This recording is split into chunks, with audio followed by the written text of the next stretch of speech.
10. Power of the mastermind. The driving force. The 9th step toward riches. Power is essential for success in the accumulation of money.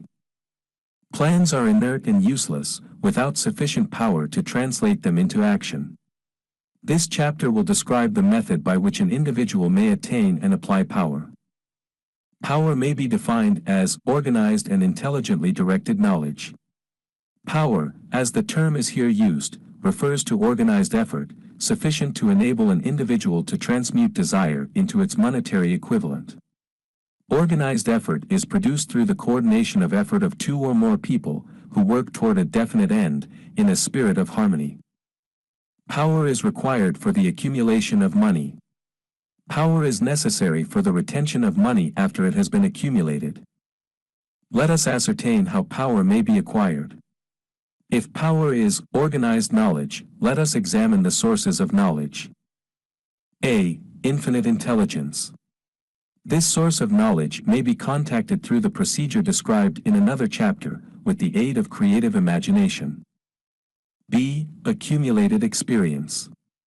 The accumulated experience of man, or that portion of it which has been organized and recorded, may be found in any well-equipped public library. An important part of this accumulated experience is taught in public schools and colleges, where it has been classified and organized. C. Experiment and research. In the field of science, and in practically every other walk of life, men are gathering, classifying, and organizing new facts daily. This is the source to which one must turn when knowledge is not available through accumulated experience. Here, too, the creative imagination must often be used. Knowledge may be acquired from any of the foregoing sources. It may be converted into power by organizing it into definite plans and by expressing those plans in terms of action. Examination of the 3 major sources of knowledge will readily disclose the difficulty an individual would have, if he depended upon his efforts alone, in assembling knowledge and expressing it through definite plans in terms of action. If his plans are comprehensive, and if they contemplate large proportions, he must, generally, induce others to cooperate with him, before he can inject into them the necessary element of power. Gaining power through the mastermind. The mastermind may be defined as coordination of knowledge and effort, in a spirit of harmony, between 2 or more people, for the attainment of a definite purpose. No individual may have great power without availing himself of the mastermind. In a preceding chapter, instructions were given for the creation of plans for the purpose of translating desire into its monetary equivalent. If you carry out these instructions with persistence and intelligence, and use discrimination in the selection of your mastermind group, your objective will have been halfway reached, even before you begin to recognize it. So you may better understand the intangible potentialities of power available to you, through a properly chosen mastermind group, we will here explain the 2 characteristics of the mastermind principle, one of which is economic in nature, and the other psychic. The economic feature is obvious. Economic advantages may be created by any person who surrounds himself with the advice, counsel, and personal cooperation of a group of men who are willing to lend him wholehearted aid, in a spirit of perfect harmony. This form of cooperative alliance has been the basis of nearly every great fortune. Your understanding of this great truth may definitely determine your financial status. The psychic phase of the mastermind principle is much more abstract, much more difficult to comprehend, because it has reference to the spiritual forces with which the human race, as a whole, is not well acquainted. You may catch a significant suggestion from this statement: no 2 minds ever come together without, thereby, creating a third, invisible, intangible force which may be likened to a third mind. Keep in mind the fact that there are only 2 known elements in the whole universe, energy and matter. It is a well-known fact that matter may be broken down into units of molecules, atoms, and electrons. There are units of matter which may be isolated, separated, and analyzed. Likewise, there are units of energy.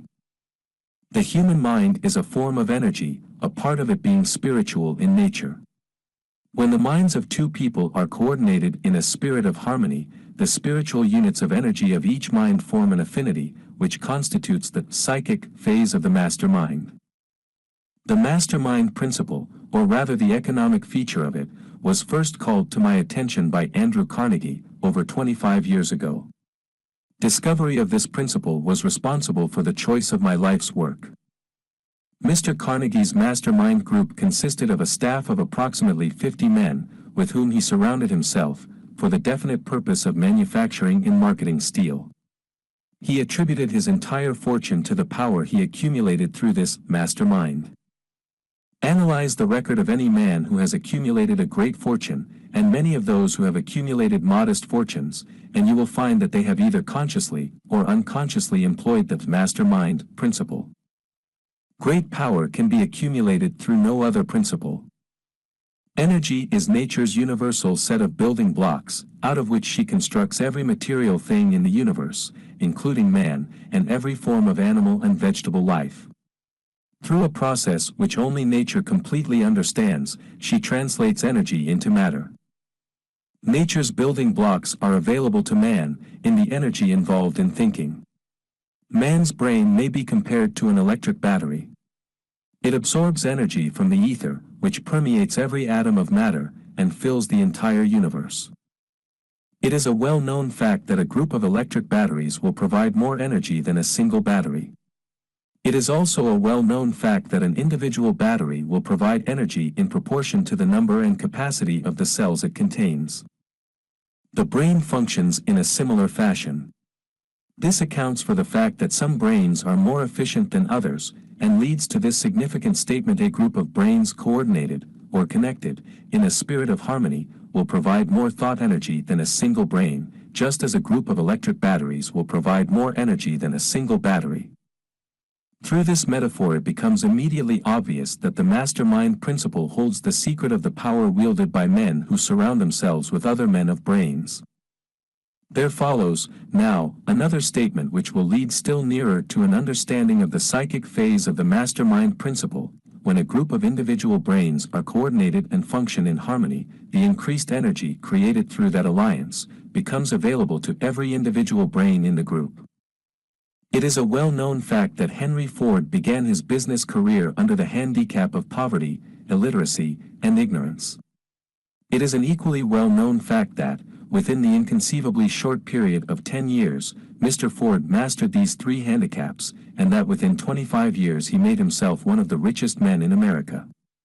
Connect with this fact the additional knowledge that Mr. Ford's most rapid strides became noticeable, from the time he became a personal friend of Thomas Edison, and you will begin to understand what the influence of one mind upon another can accomplish. Go a step farther, and consider the fact that Mr. Ford's most outstanding achievements began from the time that he formed the acquaintances of Harvey Firestone, John Burroughs, and Luther Burbank, each a man of great brain capacity, and you will have further evidence that power may be produced through friendly alliance of minds. There is little if any doubt that Henry Ford is one of the best informed men in the business and industrial world. The question of his wealth needs no discussion. Analyze Mr. Ford's intimate personal friends, some of whom have already been mentioned, and you will be prepared to understand the following statement. Men take on the nature and the habits and the power of thought of those with whom they associate in a spirit of sympathy and harmony. Henry Ford whipped poverty, illiteracy, and ignorance by allying himself with great minds, whose vibrations of thought he absorbed into his own mind. Through his association with Edison, Burbank, Burroughs, and Firestone, Mr. Ford added to his own brain power the sum and substance of the intelligence, experience, knowledge, and spiritual forces of these four men. Moreover, he appropriated and made use of the mastermind principle through the methods of procedure described in this book. This principle is available to you. We have already mentioned Mahatma Gandhi. Perhaps the majority of those who have heard of Gandhi look upon him as merely an eccentric little man, who goes around without formal wearing apparel, and makes trouble for the British government. In reality, Gandhi is not eccentric, but he is the most powerful man now living, estimated by the number of his followers and their faith in their leader. Moreover, he is probably the most powerful man who has ever lived. His power is passive, but it is real. Let us study the method by which he attained his stupendous power. It may be explained in a few words. He came by power through inducing over 200 million people to coordinate, with mind and body, in a spirit of harmony, for a definite purpose. In brief, Gandhi has accomplished a miracle, for it is a miracle when 200 million people can be induced, not forced, to cooperate in a spirit of harmony, for a limitless time. If you doubt that this is a miracle, try to induce any two people to cooperate in a spirit of harmony for any length of time. Every man who manages a business knows what a difficult matter it is to get employees to work together in a spirit even remotely resembling harmony. The list of the chief sources from which power may be attained is, as you have seen, headed by infinite intelligence. When two or more people coordinate in a spirit of harmony, and work toward a definite objective, they place themselves in position, through that alliance, to absorb power directly from the great universal storehouse of infinite intelligence. This is the greatest of all sources of power. It is the source to which the genius turns. It is the source to which every great leader turns, whether he may be conscious of the fact or not. The other two major sources from which the knowledge, necessary for the accumulation of power, may be obtained are no more reliable than the five senses of man. The senses are not always reliable. Infinite intelligence does not err. In subsequent chapters, the methods by which infinite intelligence may be most readily contacted will be adequately described. This is not a course on religion. No fundamental principle described in this book should be interpreted as being intended to interfere either directly or indirectly with any man's religious habits. This book has been confined, exclusively, to instructing the reader how to transmute the definite purpose of desire for money into its monetary equivalent. Read, think, and meditate as you read. Soon, the entire subject will unfold, and you will see it in perspective. You are now seeing the detail of the individual chapters. Money is as shy and elusive as the old-time maiden. It must be wooed and won by methods not unlike those used by a determined lover in pursuit of the girl of his choice. And, coincidental as it is, the power used in the wooing of money is not greatly different from that used in wooing a maiden. That power, when successfully used in the pursuit of money, must be mixed with faith. It must be mixed with desire. It must be mixed with persistence. It must be applied through a plan, and that plan must be set into action. When money comes in quantities known as the big money, it flows to the one who accumulates it, as easily as water flows downhill. There exists a great unseen stream of power, which may be compared to a river, except that one side flows in one direction, carrying all who get into that side of the stream onward and upward to wealth, and the other side flows in the opposite direction, carrying all who are unfortunate enough to get into it, and not able to extricate themselves from it, downward to misery and poverty. Every man who has accumulated a great fortune has recognized the existence of this stream of life. It consists of one's thinking process. The positive emotions of thought form the side of the stream which carries one to fortune. The negative emotions form the side which carries one down to poverty. This carries a thought of stupendous importance to the person who is following this book with the object of accumulating a fortune. If you are in the side of the stream of power which leads to poverty, this may serve as an oar, by which you may propel yourself over into the other side of the stream. It can serve you only through application and use. Merely reading and passing judgment on it, either one way or another, will in no way benefit you. Some people undergo the experience of alternating between the positive and negative sides of the stream, being at times on the positive side, and at times on the negative side. The Wall Street crash of '29 swept millions of people from the positive to the negative side of the stream. These millions are struggling, some of them in desperation and fear, to get back to the positive side of the stream. This book was written especially for those millions. Poverty and riches often change places. The crash taught the world this truth, although the world will not long remember the lesson. Poverty may, and generally does, voluntarily take the place of riches. When riches take the place of poverty, the change is usually brought about through well-conceived and carefully executed plans. Poverty needs no plan. It needs no one to aid it, because it is bold and ruthless. Riches are shy and timid. They have to be attracted. 11. The mystery of sex transmutation. Anybody can wish for riches, and most people do, but only a few know that a definite plan, plus a burning desire for wealth, are the only dependable means of accumulating wealth. The 10th step toward riches. The meaning of the word transmute is, in simple language, the changing or transferring of one element or form of energy into another. The emotion of sex brings into being a state of mind. Because of ignorance on the subject, this state of mind is generally associated with the physical, and because of improper influences, to which most people have been subjected, in acquiring knowledge of sex, things essentially physical have highly biased the mind. The emotion of sex has back of it the possibility of three constructive potentialities. They are: 1. The perpetuation of mankind. 2. The maintenance of health. As a therapeutic agency, it has no equal. 3. The transformation of mediocrity into genius through transmutation. Sex transmutation is simple and easily explained. It means the switching of the mind from thoughts of physical expression to thoughts of some other nature. Sex desire is the most powerful of human desires.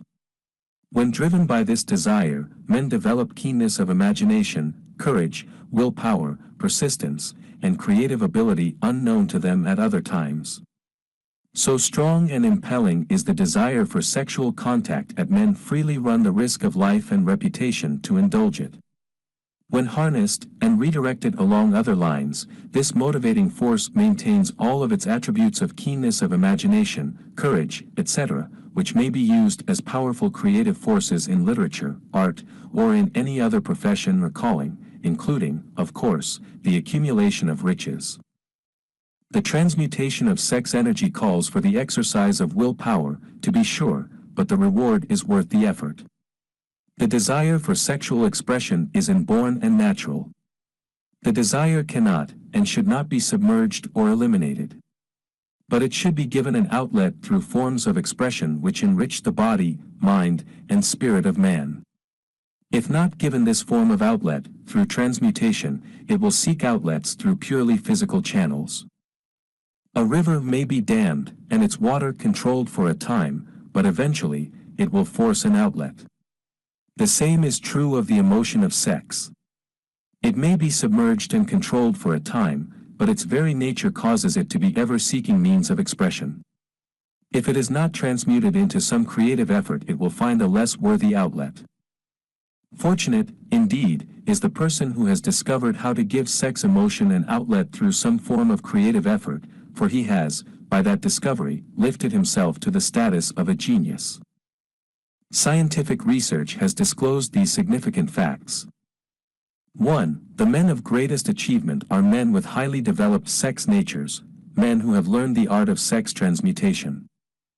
2. The men who have accumulated great fortunes and achieved outstanding recognition in literature, art, industry, architecture, and the professions, were motivated by the influence of a woman. The research from which these astounding discoveries were made went back through the pages of biography and history for more than 2,000 years. Wherever there was evidence available in connection with the lives of men and women of great achievement, it indicated most convincingly that they possessed highly developed sex natures. The emotion of sex is an irresistible force, against which there can be no such opposition as an immovable body. When driven by this emotion, men become gifted with a superpower for action. Understand this truth, and you will catch the significance of the statement that sex transmutation will lift one to the status of a genius. The emotion of sex contains the secret of creative ability. Destroy the sex glands, whether in man or beast, and you have removed the major source of action. For proof of this, observe what happens to any animal after it has been castrated. A bull becomes as docile as a cow after it has been altered sexually. Sex alteration takes out of the male, whether man or beast, all the fight that was in him. Sex alteration of the female has the same effect. The 10 mind stimuli. The human mind responds to stimuli, through which it may be keyed up to high rates of vibration, known as enthusiasm, creative imagination, intense desire, etc. The stimuli to which the mind responds most freely are: 1. The desire for sex expression. 2. Love. 3. A burning desire for fame, power, or financial gain, money. 4. Music. 5. Friendship between either those of the same sex, or those of the opposite sex. 6. A mastermind alliance based upon the harmony of two or more people who ally themselves for spiritual or temporal advancement. 7. Mutual suffering, such as that experienced by people who are persecuted. 8. Autosuggestion. 9. Fear. 10. Narcotics and alcohol. The desire for sex expression comes at the head of the list of stimuli, which most effectively step up the vibrations of the mind and start the wheels of physical action. 8 of these stimuli are natural and constructive. 2 are destructive. The list is here presented for the purpose of enabling you to make a comparative study of the major sources of mind stimulation. From this study, it will be readily seen that the emotion of sex is, by great odds, the most intense and powerful of all mind stimuli. This comparison is necessary as a foundation for proof of the statement that transmutation of sex energy may lift one to the status of a genius. Let us find out what constitutes a genius. Some wiseacre has said that a genius is a man who wears long hair, eats queer food, lives alone, and serves as a target for the joke makers. A better definition of a genius is a man who has discovered how to increase the vibrations of thought to the point where he can freely communicate with sources of knowledge not available through the ordinary rate of vibration of thought. The person who thinks will want to ask some questions concerning this definition of genius. The first question will be, how may one communicate with sources of knowledge which are not available through the ordinary rate of vibration of thought? The next question will be, are there known sources of knowledge which are available only to genii, and if so, what are these sources, and exactly how may they be reached? We shall offer proof of the soundness of some of the more important statements made in this book, or at least we shall offer evidence through which you may secure your own proof through experimentation, and in doing so, we shall answer both of these questions. Genius is developed through the sixth sense. The reality of a sixth sense has been fairly well established. This sixth sense is creative imagination. The faculty of creative imagination is one which the majority of people never use during an entire lifetime, and if used at all, it usually happens by mere accident. A relatively small number of people use, with deliberation and purpose aforethought, the faculty of creative imagination. Those who use this faculty voluntarily, and with understanding of its functions, are genii. The faculty of creative imagination is the direct link between the finite mind of man and infinite intelligence. All so-called revelations, referred to in the realm of religion, and all discoveries of basic or new principles in the field of invention, take place through the faculty of creative imagination. When ideas or concepts flash into one's mind, through what is popularly called a hunch, they come from one or more of the following sources. 1. Infinite intelligence. 2. One's subconscious mind, wherein is stored every sense impression and thought impulse which ever reached the brain through any of the 5 senses.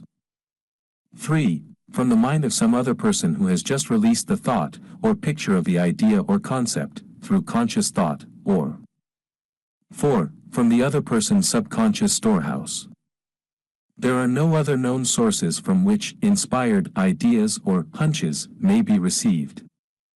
The creative imagination functions best when the mind is vibrating, due to some form of mind stimulation, at an exceedingly high rate. That is, when the mind is functioning at a rate of vibration higher than that of ordinary, normal thought. When brain action has been stimulated, through one or more of the 10 mind stimulants, it has the effect of lifting the individual far above the horizon of ordinary thought and permits him to envision distance, scope, and quality of thoughts not available on the lower plane, such as that occupied while one is engaged in the solution of the problems of business and professional routine. When lifted to this higher level of thought, through any form of mind stimulation, an individual occupies, relatively, the same position as one who has ascended in an airplane to a height from which he may see over and beyond the horizon line which limits his vision, while on the ground. Moreover, while on this higher level of thought, the individual is not hampered or bound by any of the stimuli which circumscribe and limit his vision while wrestling with the problems of gaining the three basic necessities of food, clothing, and shelter. He is in a world of thought in which the ordinary, workaday thoughts have been as effectively removed as are the hills and valleys and other limitations of physical vision, when he rises in an airplane. While on this exalted plane of thought, the creative faculty of the mind is given freedom for action. The way has been cleared for the sixth sense to function, it becomes receptive to ideas which could not reach the individual under any other circumstances. The sixth sense is the faculty which marks the difference between a genius and an ordinary individual. The creative faculty becomes more alert and receptive to vibrations, originating outside the individual's subconscious mind. The more this faculty is used, and the more the individual relies upon it, and makes demands upon it for thought impulses. This faculty can be cultivated and developed only through use. That which is known as one's conscience operates entirely through the faculty of the sixth sense. The great artists, writers, musicians, and poets become great because they acquire the habit of relying upon the still small voice which speaks from within, through the faculty of creative imagination. It is a fact well known to people who have keen imaginations that their best ideas come through so-called hunches. There is a great orator who does not attain to greatness until he closes his eyes and begins to rely entirely upon the faculty of creative imagination.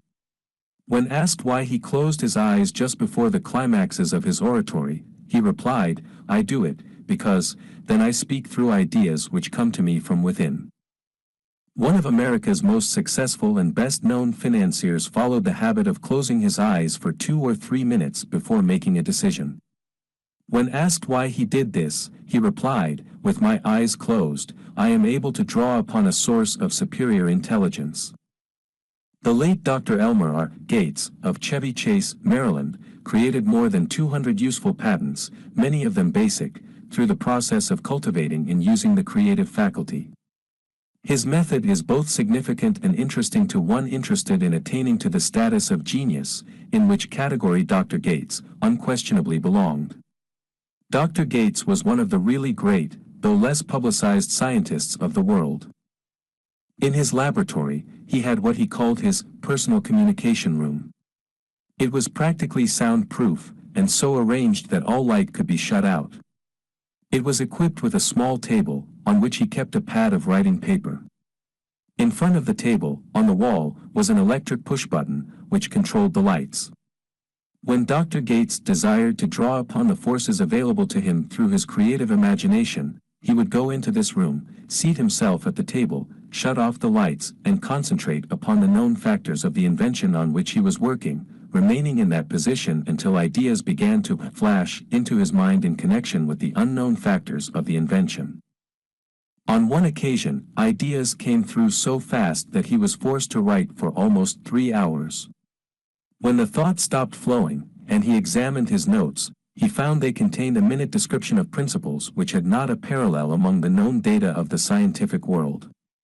Moreover, the answer to his problem was intelligently presented in those notes. In this manner Dr. Gates completed over 200 patents which had been begun, but not completed, by half-baked brains. Evidence of the truth of this statement is in the United States Patent Office. Dr. Gates earned his living by sitting for ideas for individuals and corporations. Some of the largest corporations in America paid him substantial fees, by the hour, for sitting for ideas. The reasoning faculty is often faulty, because it is largely guided by one's accumulated experience. Not all knowledge, which one accumulates through experience, is accurate. Ideas received through the creative faculty are much more reliable, for the reason that they come from sources more reliable than any which are available to the reasoning faculty of the mind. The major difference between the genius and the ordinary, crank, inventor, may be found in the fact that the genius works through his faculty of creative imagination, while the crank knows nothing of this faculty. The scientific inventor, such as Mr. Edison and Dr. Gates, makes use of both the synthetic and the creative faculties of imagination. For example, the scientific inventor, or genius, begins an invention by organizing and combining the known ideas or principles accumulated through experience, through the synthetic faculty, the reasoning faculty. If he finds this accumulated knowledge to be insufficient for the completion of his invention, he then draws upon the sources of knowledge available to him through his creative faculty. The method by which he does this varies with the individual, but this is the sum and substance of his procedure. 1. He stimulates his mind so that it vibrates on a higher-than-average plane, using one or more of the 10 mind stimulants or some other stimulant of his choice. 2. He concentrates upon the known factors, the finished part, of his invention, and creates in his mind a perfect picture of unknown factors, the unfinished part, of his invention. He holds this picture in mind until it has been taken over by the subconscious mind, then relaxes by clearing his mind of all thought, and waits for his answer to flash into his mind. Sometimes the results are both definite and immediate. At other times, the results are negative, depending upon the state of development of the sixth sense, or creative faculty. Mr. Edison tried out more than 10,000 different combinations of ideas through the synthetic faculty of his imagination before he tuned in through the creative faculty, and got the answer which perfected the incandescent light. His experience was similar when he produced the talking machine. There is plenty of reliable evidence that the faculty of creative imagination exists. This evidence is available through accurate analysis of men who have become leaders in their respective callings, without having had extensive educations. Lincoln was a notable example of a great leader who achieved greatness through the discovery and use of his faculty of creative imagination. He discovered, and began to use this faculty as the result of the stimulation of love which he experienced after he met and Rutledge, a statement of the highest significance, in connection with the study of the source of genius. The pages of history are filled with the records of great leaders whose achievements may be traced directly to the influence of women who aroused the creative faculties of their minds, through the stimulation of sex desire. Napoleon Bonaparte was one of these. When inspired by his first wife, Josephine, he was irresistible and invincible. When his better judgment or reasoning faculty prompted him to put Josephine aside, he began to decline. His defeat and St. Helena were not far distant. If good taste would permit, we might easily mention scores of men, well known to the American people, who climbed to great heights of achievement under the stimulating influence of their wives, only to drop back to destruction after money and power went to their heads, and they put aside the old wife for a new one. Napoleon was not the only man to discover that sex influence, from the right source, is more powerful than any substitute of expediency, which may be created by mere reason. The human mind responds to stimulation. Among the greatest and most powerful of these stimuli is the urge of sex. When harnessed and transmuted, this driving force is capable of lifting men into that higher sphere of thought which enables them to master the sources of worry and petty annoyance which beset their pathway on the lower plane.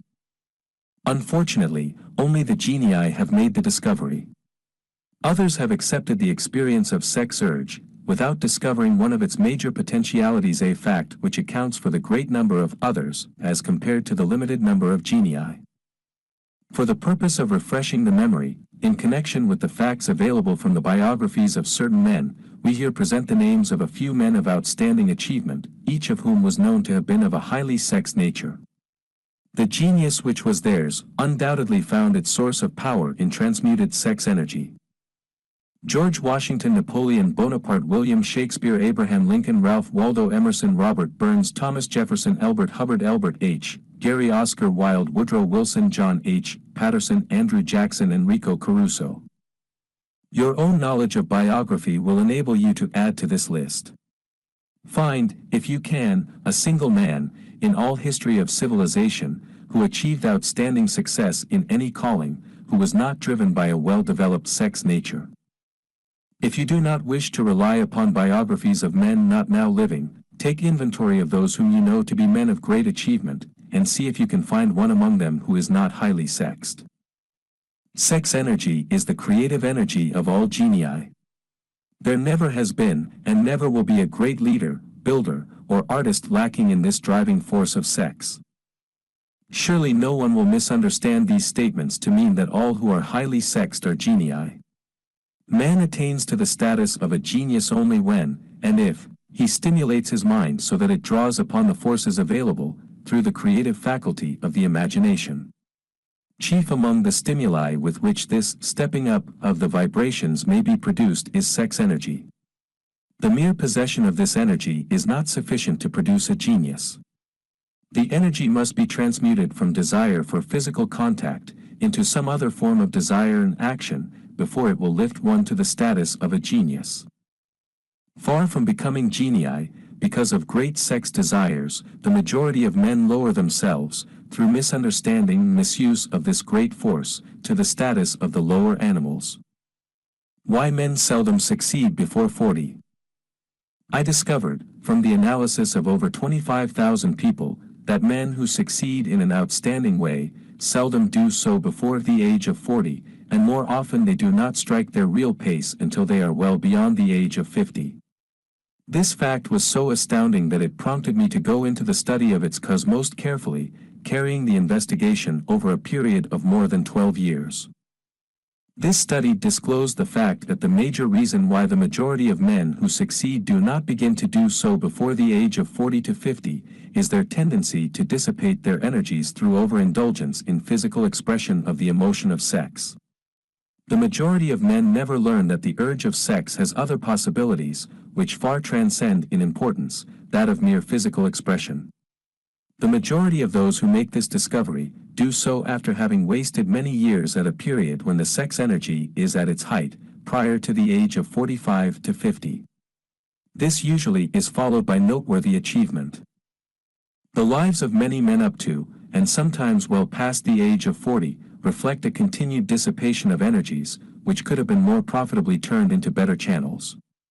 Their finer and more powerful emotions are sown wildly to the four winds. Out of this habit of the male, grew the term, sowing his wild oats.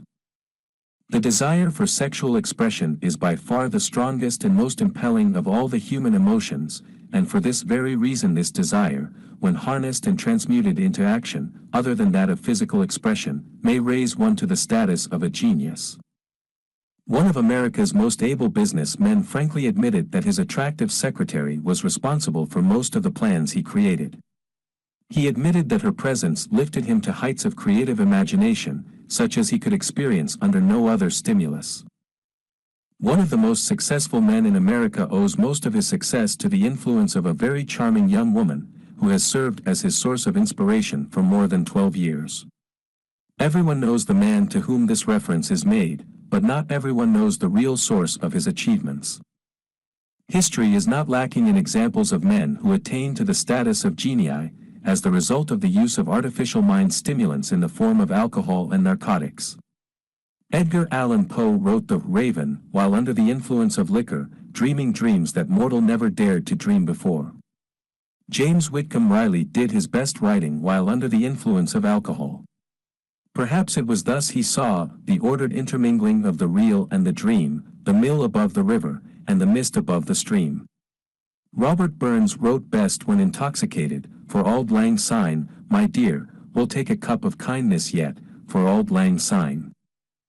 But let it be remembered that many such men have destroyed themselves in the end.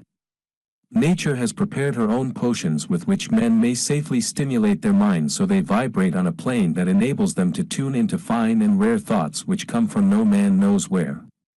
No satisfactory substitute for nature's stimulants has ever been found. It is a fact well known to psychologists that there is a very close relationship between sex desires and spiritual urges, a fact which accounts for the peculiar behavior of people who participate in the orgies known as religious revivals, common among the primitive types. The world is ruled, and the destiny of civilization is established, by the human emotions. People are influenced in their actions, not by reason so much as by feelings. The creative faculty of the mind is set into action entirely by emotions, and not by cold reason. The most powerful of all human emotions is that of sex. There are other mind stimulants, some of which have been listed, but no one of them, nor all of them combined, can equal the driving power of sex. A mind stimulant is any influence which will either temporarily, or permanently, increase the vibrations of thought. The 10 major stimulants, described, are those most commonly resorted to. Through these sources one may commune with infinite intelligence or enter, at will, the storehouse of the subconscious mind, either one's own, or that of another person, a procedure which is all there is of genius.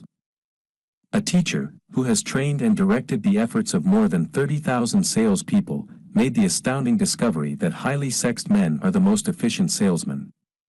The explanation is that the factor of personality known as personal magnetism is nothing more nor less than sex energy.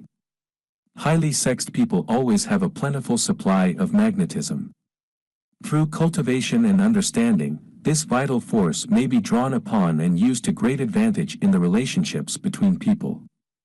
This energy may be communicated to others through the following media. 1. The handshake.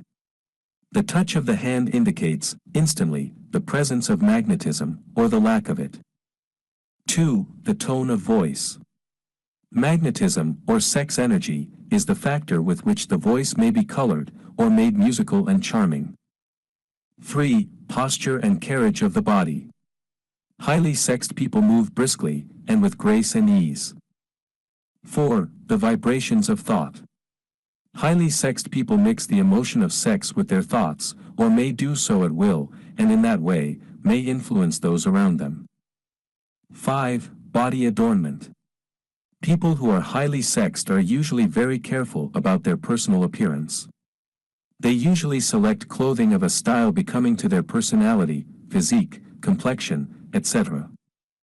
When employing salesmen, the more capable sales manager looks for the quality of personal magnetism as the first requirement of a salesman.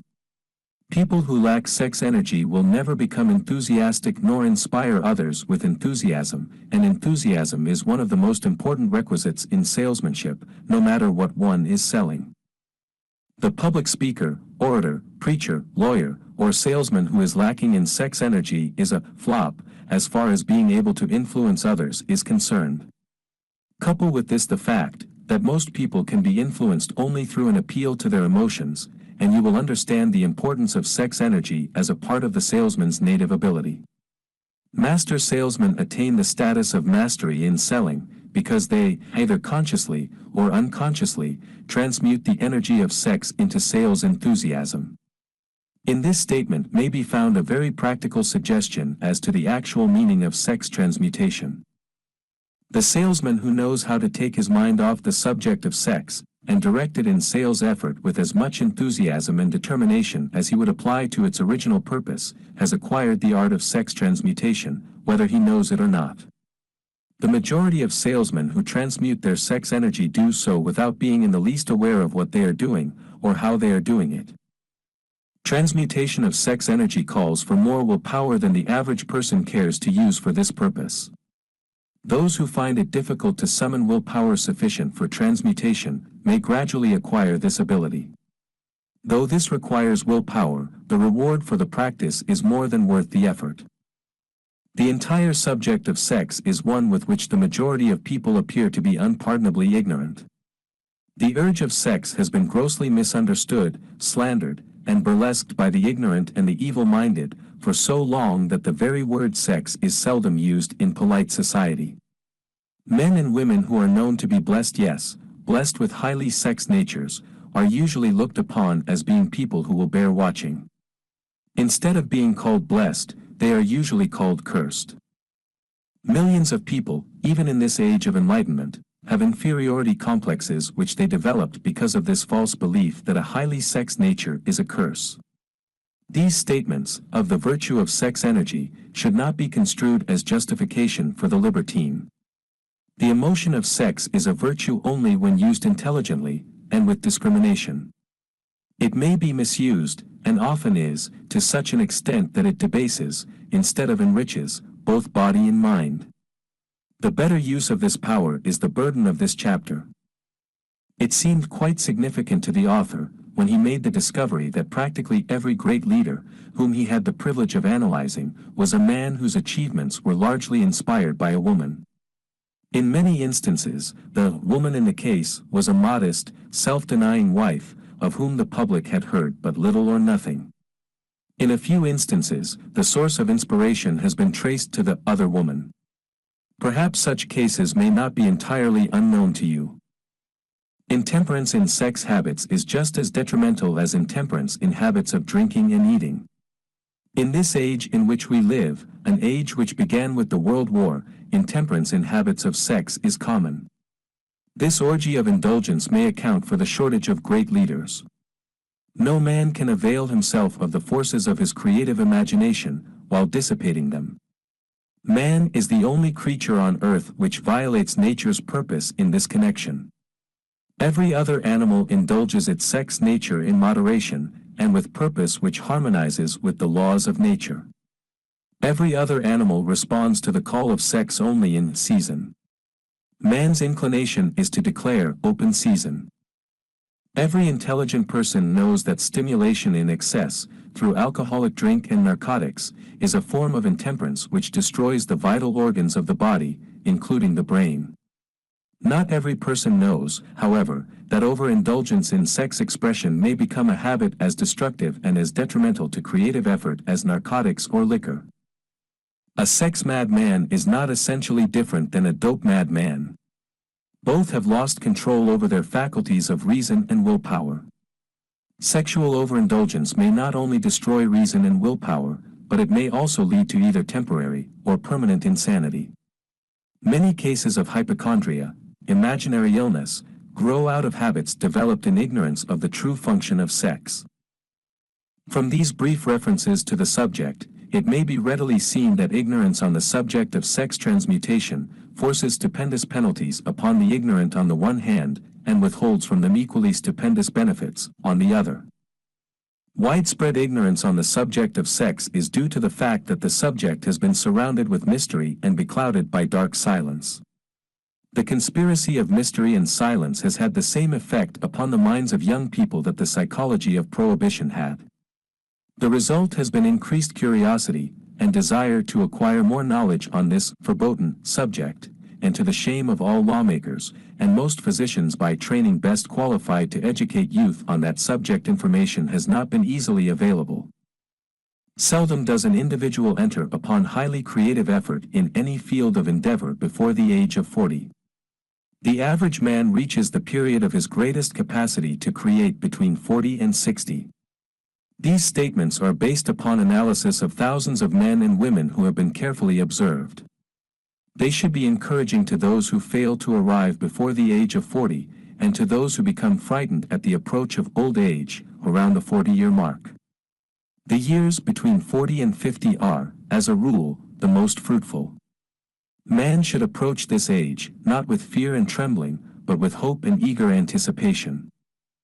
If you want evidence that most men do not begin to do their best work before the age of 40, study the records of the most successful men known to the American people, and you will find it. Henry Ford had not hit his pace of achievement until he had passed the age of 40. Andrew Carnegie was well past 40 before he began to reap the reward of his efforts. James J. Hill was still running a telegraph key at the age of 40. His stupendous achievements took place after that age. Biographies of American industrialists and financiers are filled with evidence that the period from 40 to 60 is the most productive age of man. Between the ages of 30 and 40, man begins to learn, if he ever learns, the art of sex transmutation. This discovery is generally accidental, and more often than otherwise, the man who makes it is totally unconscious of his discovery.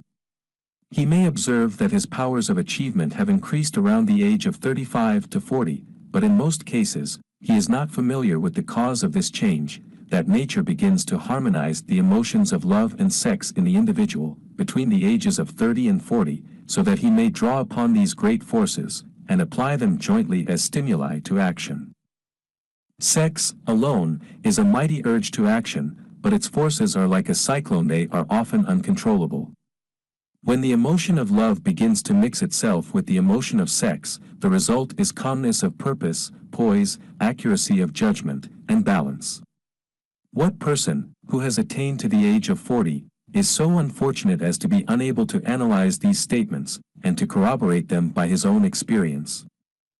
When driven by his desire to please a woman, based solely upon the emotion of sex, a man may be, and usually is, capable of great achievement, but his actions may be disorganized, distorted, and totally destructive. When driven by his desire to please a woman, based upon the motive of sex alone, a man may steal, cheat, and even commit murder. But when the emotion of love is mixed with the emotion of sex, that same man will guide his actions with more sanity, balance, and reason. Criminologists have discovered that the most hardened criminals can be reformed through the influence of a woman's love.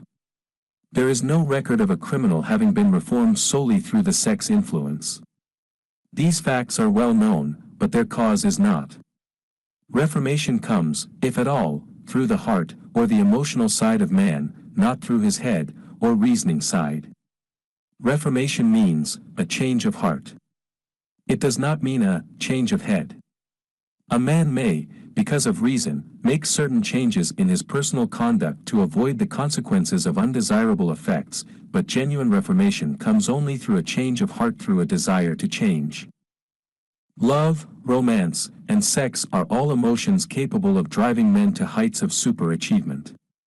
Love is the emotion which serves as a safety valve, and ensures balance, poise, and constructive effort. When combined, these three emotions may lift one to an altitude of a genius. There are genii, however, who know but little of the emotion of love. Most of them may be found engaged in some form of action which is destructive, or at least, not based upon justice and fairness toward others. If good taste would permit, a dozen genii could be named in the field of industry and finance, who ride ruthlessly over the rights of their fellow men. They seem totally lacking in conscience. The reader can easily supply his own list of such men. The emotions are states of mind. Nature has provided man with a chemistry of the mind, which operates in a manner similar to the principles of chemistry of matter. It is a well-known fact that, through the aid of chemistry of matter, a chemist may create a deadly poison by mixing certain elements, none of which are in themselves harmful in the right proportions. The emotions may, likewise, be combined so as to create a deadly poison. The emotions of sex and jealousy, when mixed, may turn a person into an insane beast. The presence of any one or more of the destructive emotions in the human mind, through the chemistry of the mind, sets up a poison which may destroy one's sense of justice and fairness. In extreme cases, the presence of any combination of these emotions in the mind may destroy one's reason. The road to genius consists of the development, control, and use of sex, love, and romance. Briefly, the process may be stated as follows. Encourage the presence of these emotions as the dominating thoughts in one's mind, and discourage the presence of all the destructive emotions. The mind is a creature of habit. It thrives upon the dominating thoughts fed it. Through the faculty of willpower, one may discourage the presence of any emotion, and encourage the presence of any other. Control of the mind, through the power of will, is not difficult. Control comes from persistence and habit. The secret of control lies in understanding the process of transmutation. When any negative emotion presents itself in one's mind, it can be transmuted into a positive or constructive emotion by the simple procedure of changing one's thoughts. There is no other road to genius than through voluntary self-effort. A man may attain to great heights of financial or business achievement solely by the driving force of sex energy, but history is filled with evidence that he may, and usually does, carry with him certain traits of character which rob him of the ability to either hold or enjoy his fortune. This is worthy of analysis, thought, and meditation, for it states a truth, the knowledge of which may be helpful to women as well as men. Ignorance of this has cost thousands of people their privilege of happiness, even though they possessed riches. The emotions of love and sex leave their unmistakable marks upon the features. Moreover, these signs are so visible, that all who wish may read them. The man who is driven by the storm of passion, based upon sex desires alone, plainly advertises that fact to the entire world, by the expression of his eyes, and the lines of his face. The emotion of love, when mixed with the emotion of sex, softens, modifies, and beautifies the facial expression. No character analyst is needed to tell you this, you may observe it for yourself. The emotion of love brings out, and develops, the artistic and the aesthetic nature of man. It leaves its impress upon one's very soul, even after the fire has been subdued by time and circumstance. Memories of love never pass. They linger, guide, and influence long after the source of stimulation has faded. There is nothing new in this. Every person who has been moved by genuine love knows that it leaves enduring traces upon the human heart. The effect of love endures, because love is spiritual in nature.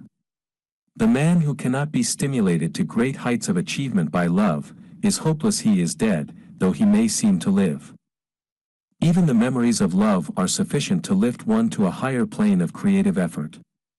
The major force of love may spend itself and pass away, like a fire which has burned itself out, but it leaves behind indelible marks as evidence that it passed that way. Its departure often prepares the human heart for a still greater love. Go back into your yesterdays, at times, and bathe your mind in the beautiful memories of past love. It will soften the influence of the present worries and annoyances. It will give you a source of escape from the unpleasant realities of life, and maybe, who knows, your mind will yield to you, during this temporary retreat into the world of fantasy, ideas, or plans which may change the entire financial or spiritual status of your life. If you believe yourself unfortunate, because you have loved and lost, perish the thought. One who has loved truly can never lose entirely. Love is whimsical and temperamental. Its nature is ephemeral and transitory. It comes when it pleases, and goes away without warning. Accept and enjoy it while it remains, but spend no time worrying about its departure. Worry will never bring it back. Dismiss, also, the thought that love never comes but once. Love may come and go, times without number, but there are no two love experiences which affect one in just the same way. There may be, and there usually is, one love experience which leaves a deeper imprint on the heart than all the others, but all love experiences are beneficial, except to the person who becomes resentful and cynical when love makes its departure. There should be no disappointment over love, and there would be none if people understood the difference between the emotions of love and sex. The major difference is that love is spiritual, while sex is biological. No experience which touches the human heart with a spiritual force can possibly be harmful, except through ignorance or jealousy. Love is, without question, life's greatest experience. It brings one into communion with infinite intelligence. When mixed with the emotions of romance and sex, it may lead one far up the ladder of creative effort. The emotions of love, sex, and romance are sides of the eternal triangle of achievement-building genius. Nature creates genii through no other force. Love is an emotion with many sides, shades, and colors. The love which one feels for parents or children is quite different from that which one feels for one's sweetheart. The one is mixed with the emotion of sex, while the other is not. The love which one feels in true friendship is not the same as that felt for one's sweetheart, parents, or children, but it, too, is a form of love. Then, there is the emotion of love for things inanimate, such as the love of nature's handiwork. But the most intense and burning of all these various kinds of love is that experienced in the blending of the emotions of love and sex. Marriages, not blessed with the eternal affinity of love, properly balanced and proportioned, with sex, cannot be happy ones and seldom endure. Love, alone, will not bring happiness in marriage, nor will sex alone. When these two beautiful emotions are blended, marriage may bring about a state of mind, closest to the spiritual that one may ever know on this earthly plane. When the emotion of romance is added to those of love and sex, the obstructions between the finite mind of man and infinite intelligence are removed. Then a genius has been born. What a different story is this than those usually associated with the emotion of sex.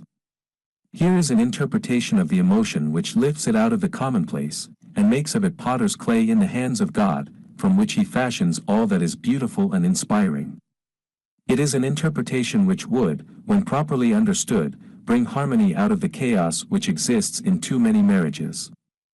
The disharmonies often expressed in the form of nagging, may usually be traced to lack of knowledge on the subject of sex.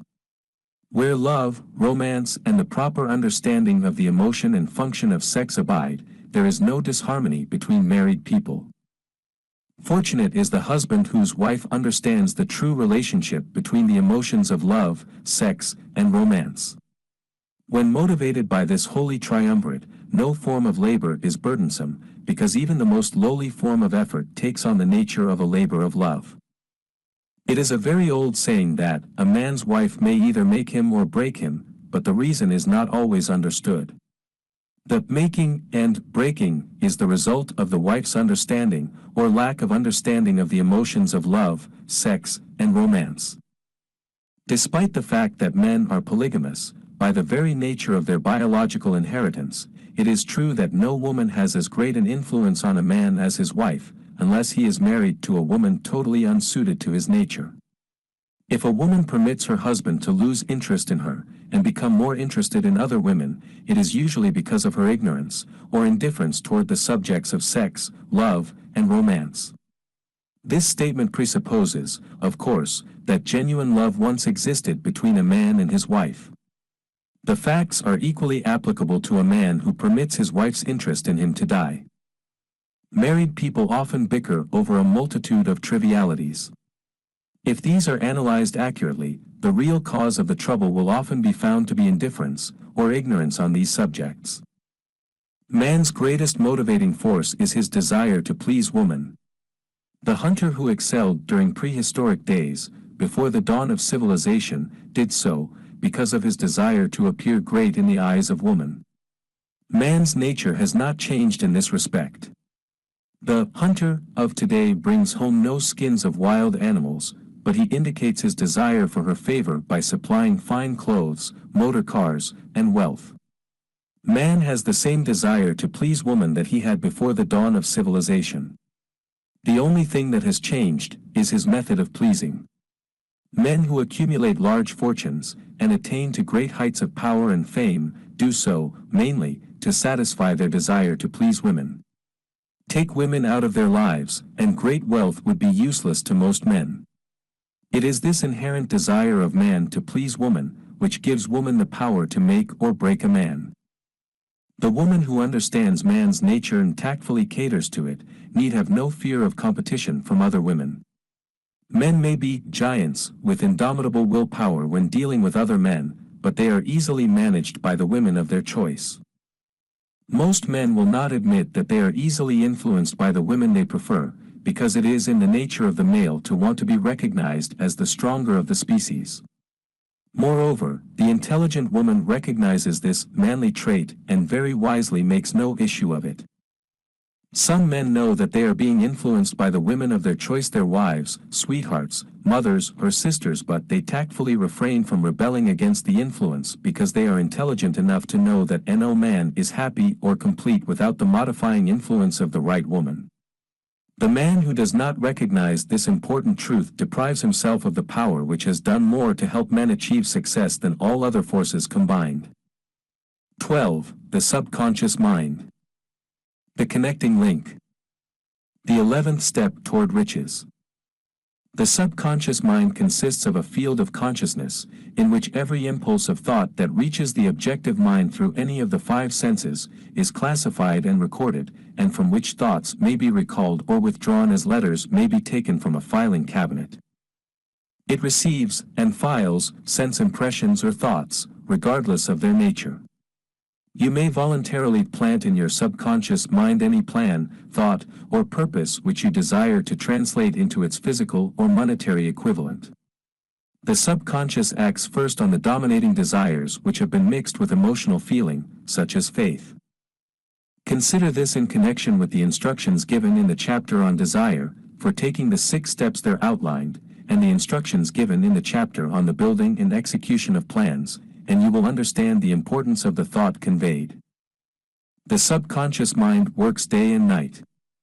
Through a method of procedure, unknown to man, the subconscious mind draws upon the forces of infinite intelligence for the power with which it voluntarily transmutes one's desires into their physical equivalent, making use, always, of the most practical media by which this end may be accomplished. You cannot entirely control your subconscious mind, but you can voluntarily hand over to it any plan, desire, or purpose which you wish transformed into concrete form. Read, again, instructions for using the subconscious mind, in the chapter on autosuggestion. There is plenty of evidence to support the belief that the subconscious mind is the connecting link between the finite mind of man and infinite intelligence. It is the intermediary through which one may draw upon the forces of infinite intelligence at will. It, alone, contains the secret process by which mental impulses are modified and changed into their spiritual equivalent. It, alone, is the medium through which prayer may be transmitted to the source capable of answering prayer. The possibilities of creative effort connected with the subconscious mind are stupendous and imponderable. They inspire one with awe. I never approach the discussion of the subconscious mind without a feeling of littleness and inferiority due, perhaps, to the fact that man's entire stock of knowledge on this subject is so pitifully limited. The very fact that the subconscious mind is the medium of communication between the thinking mind of man and infinite intelligence is, of itself, a thought which almost paralyzes one's reason. After you have accepted, as a reality, the existence of the subconscious mind, and understand its possibilities, as a medium for transmuting your desires into their physical or monetary equivalent, you will comprehend the full significance of the instructions given in the chapter on desire. You will also understand why you have been repeatedly admonished to make your desires clear, and to reduce them to writing. You will also understand the necessity of persistence in carrying out instructions. The 13 principles are the stimuli with which you acquire the ability to reach and to influence your subconscious mind. Do not become discouraged if you cannot do this upon the first attempt. Remember that the subconscious mind may be voluntarily directed only through habit, under the directions given in the chapter on faith. You have not yet had time to master faith. Be patient. Be persistent. A good many statements in the chapters on faith and autosuggestion will be repeated here, for the benefit of your subconscious mind. Remember, your subconscious mind functions voluntarily, whether you make any effort to influence it or not. This, naturally, suggests to you that thoughts of fear and poverty, and all negative thoughts serve as stimuli to your subconscious mind, unless you master these impulses and give it more desirable food upon which it may feed. The subconscious mind will not remain idle. If you fail to plant desires in your subconscious mind, it will feed upon the thoughts which reach it as the result of your neglect. We have already explained that thought impulses, both negative and positive, are reaching the subconscious mind continuously, from the 4 sources which were mentioned in the chapter on sex transmutation. For the present, it is sufficient if you remember that you are living daily, in the midst of all manner of thought impulses which are reaching your subconscious mind, without your knowledge. Some of these impulses are negative, some are positive. You are now engaged in trying to help shut off the flow of negative impulses, and to aid in voluntarily influencing your subconscious mind, through positive impulses of desire. When you achieve this, you will possess the key which unlocks the door to your subconscious mind. Moreover, you will control that door so completely, that no undesirable thought may influence your subconscious mind. Everything which man creates, begins in the form of a thought impulse. Man can create nothing which he does not first conceive in thought. Through the aid of the imagination, thought impulses may be assembled into plans. The imagination, when under control, may be used for the creation of plans or purposes that lead to success in one's chosen occupation. All thought impulses, intended for transmutation into their physical equivalent, voluntarily planted in the subconscious mind, must pass through the imagination, and be mixed with faith. The mixing of faith with a plan or purpose, intended for submission to the subconscious mind, may be done only through the imagination. From these statements, you will readily observe that voluntary use of the subconscious mind calls for coordination and application of all the principles. Ella Wheeler Wilcox gave evidence of her understanding of the power of the subconscious mind when she wrote, "You never can tell what a thought will do in bringing you hate or love, for thoughts are things, and their airy wings are swifter than carrier doves. They follow the law of the universe, each thing creates its kind, and they speed o'er the track to bring you back whatever went out from your mind."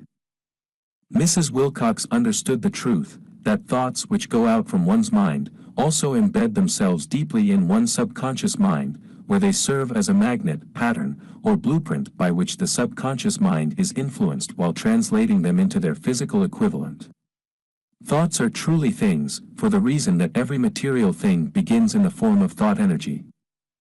The subconscious mind is more susceptible to influence by impulses of thought mixed with feeling or emotion than by those originating solely in the reasoning portion of the mind. In fact, there is much evidence to support the theory that only emotionalized thoughts have any action influence upon the subconscious mind.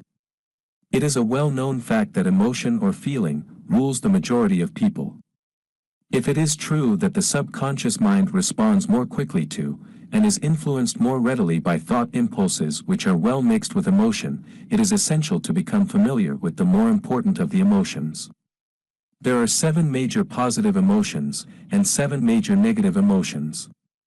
The negatives voluntarily inject themselves into the thought impulses, which ensure passage into the subconscious mind. The positives must be injected, through the principle of autosuggestion, into the thought impulses which an individual wishes to pass on to his subconscious mind. Instructions have been given in the chapter on autosuggestion. These emotions, or feeling impulses, may be likened to yeast in a loaf of bread, because they constitute the action element, which transforms thought impulses from the passive to the active state.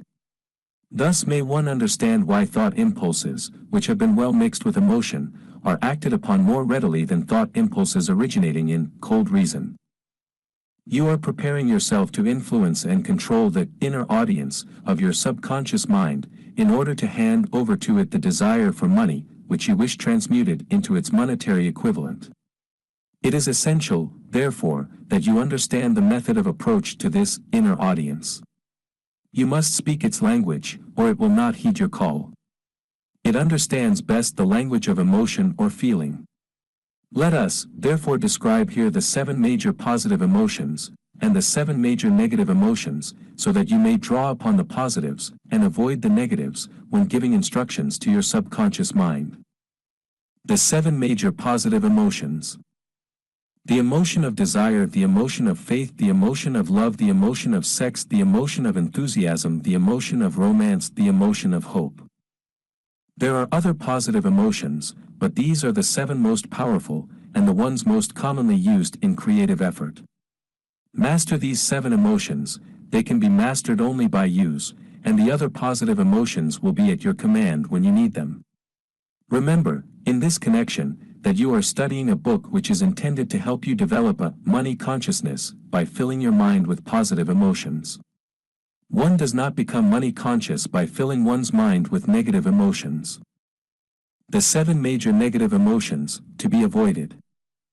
The emotion of fear, the emotion of jealousy, the emotion of hatred, the emotion of revenge, the emotion of greed, the emotion of superstition, the emotion of anger. Positive and negative emotions cannot occupy the mind at the same time. One or the other must dominate. It is your responsibility to make sure that positive emotions constitute the dominating influence of your mind. Here the law of habit will come to your aid. Form the habit of applying and using the positive emotions. Eventually, they will dominate your mind so completely that the negatives cannot enter it. Only by following these instructions literally and continuously can you gain control over your subconscious mind. The presence of a single negative in your conscious mind is sufficient to destroy all chances of constructive aid from your subconscious mind. If you are an observing person, you must have noticed that most people resort to prayer only after everything else has failed. Or else they pray by a ritual of meaningless words. And, because it is a fact that most people who pray, do so only after everything else has failed, they go to prayer with their minds filled with fear and doubt, which are the emotions the subconscious mind acts upon, and passes on to infinite intelligence.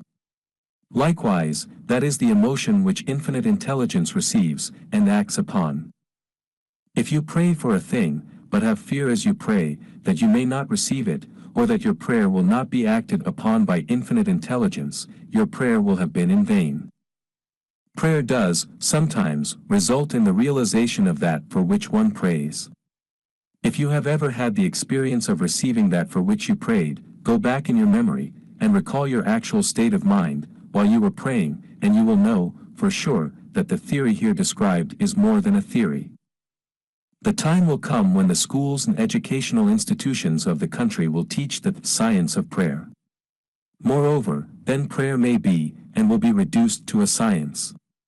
When that time comes, it will come as soon as mankind is ready for it, and demands it. No one will approach the universal mind in a state of fear, for the very good reason that there will be no such emotion as fear. Ignorance, superstition, and false teaching will have disappeared, and man will have attained his true status as a child of infinite intelligence. A few have already attained this blessing. If you believe this prophecy is far-fetched, take a look at the human race in retrospect.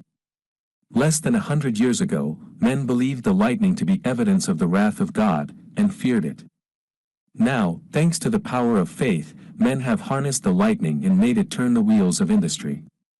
Much less than 100 years ago, men believed the space between the planets to be nothing but a great void, a stretch of dead nothingness. Now, thanks to this same power of faith, men know that far from being either dead or a void, the space between the planets is very much alive, that it is the highest form of vibration known, excepting, perhaps, the vibration of thought. Moreover, men know that this living, pulsating, vibratory energy which permeates every atom of matter, and fills every niche of space, connects every human brain with every other human brain. What reason have men to believe that this same energy does not connect every human brain with infinite intelligence? There are no toll gates between the finite mind of man and infinite intelligence. The communication costs nothing except patience, faith, persistence, understanding, and a sincere desire to communicate. Moreover, the approach can be made only by the individual himself.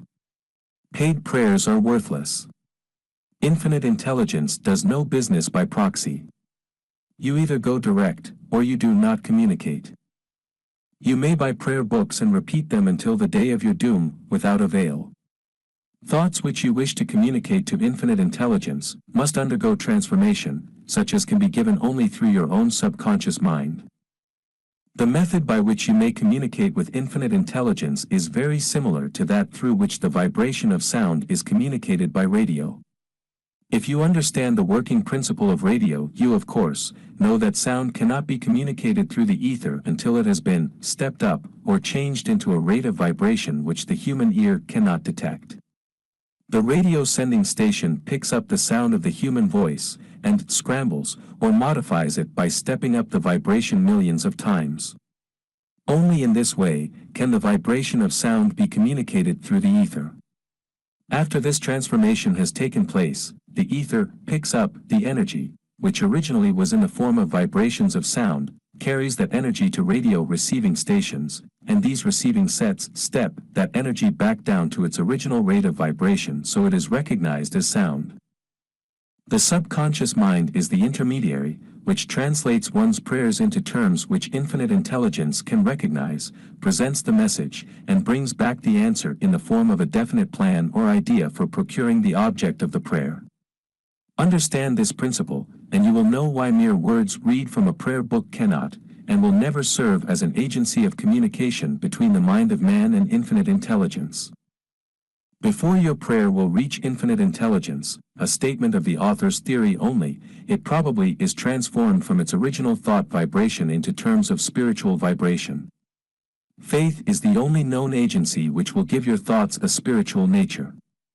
Faith and fear make poor bedfellows. Where one is found, the other cannot exist. 13. The brain. A broadcasting and receiving station for thought. The 12th step toward riches. More than 20 years ago, the author, working in conjunction with the late Dr. Alexander Graham Bell and Dr. Elmer R. Gates, observed that every human brain is both a broadcasting and receiving station for the vibration of thought. Through the medium of the ether, in a fashion similar to that employed by the radio broadcasting principle, every human brain is capable of picking up vibrations of thought which are being released by other brains. In connection with the statement in the preceding paragraph, compare and consider the description of the creative imagination, as outlined in the chapter on imagination. The creative imagination is the receiving set of the brain, which receives thoughts released by the brains of others. It is the agency of communication between one's conscious, or reasoning mind, and the four sources from which one may receive thought stimuli. When stimulated, or stepped up, to a high rate of vibration, the mind becomes more receptive to the vibration of thought which reaches it through the ether from outside sources. This stepping up process takes place through the positive emotions, or the negative emotions. Through the emotions, the vibrations of thought may be increased. Vibrations of an exceedingly high rate are the only vibrations picked up and carried, by the ether, from one brain to another. Thought is energy traveling at an exceedingly high rate of vibration. Thought, which has been modified or stepped up by any of the major emotions, vibrates at a much higher rate than ordinary thought, and it is this type of thought which passes from one brain to another, through the broadcasting machinery of the human brain. The emotion of sex stands at the head of the list of human emotions, as far as intensity and driving force are concerned. The brain which has been stimulated by the emotion of sex, vibrates at a much more rapid rate than it does when that emotion is quiescent or absent. The result of sex transmutation is the increase of the rate of vibration of thoughts to such a pitch that the creative imagination becomes highly receptive to ideas, which it picks up from the ether. On the other hand, when the brain is vibrating at a rapid rate, it not only attracts thoughts and ideas released by other brains through the medium of the ether, but it gives to one's own thoughts that feeling which is essential before those thoughts will be picked up and acted upon by one's subconscious mind. Thus, you will see that the broadcasting principle is the factor through which you mix feeling or emotion with your thoughts and pass them on to your subconscious mind. The subconscious mind is the sending station of the brain, through which vibrations of thought are broadcast. The creative imagination is the receiving set, through which the vibrations of thought are picked up from the ether. Along with the important factors of the subconscious mind, and the faculty of the creative imagination, which constitute the sending and receiving sets of your mental broadcasting machinery, consider now the principle of autosuggestion, which is the medium by which you may put into operation your broadcasting station. Through the instructions described in the chapter on autosuggestion, you were definitely informed of the method by which desire may be transmuted into its monetary equivalent. Operation of your mental broadcasting station is a comparatively simple procedure. You have but three principles to bear in mind, and to apply, when you wish to use your broadcasting station: the subconscious mind, creative imagination, and autosuggestion. The stimuli through which you put these three principles into action have been described. The procedure begins with desire. The greatest forces are intangible. The Depression brought the world to the very borderline of understanding of the forces which are intangible and unseen. Through the ages which have passed, man has depended too much upon his physical senses, and has limited his knowledge to physical things, which he could see, touch, weigh, and measure.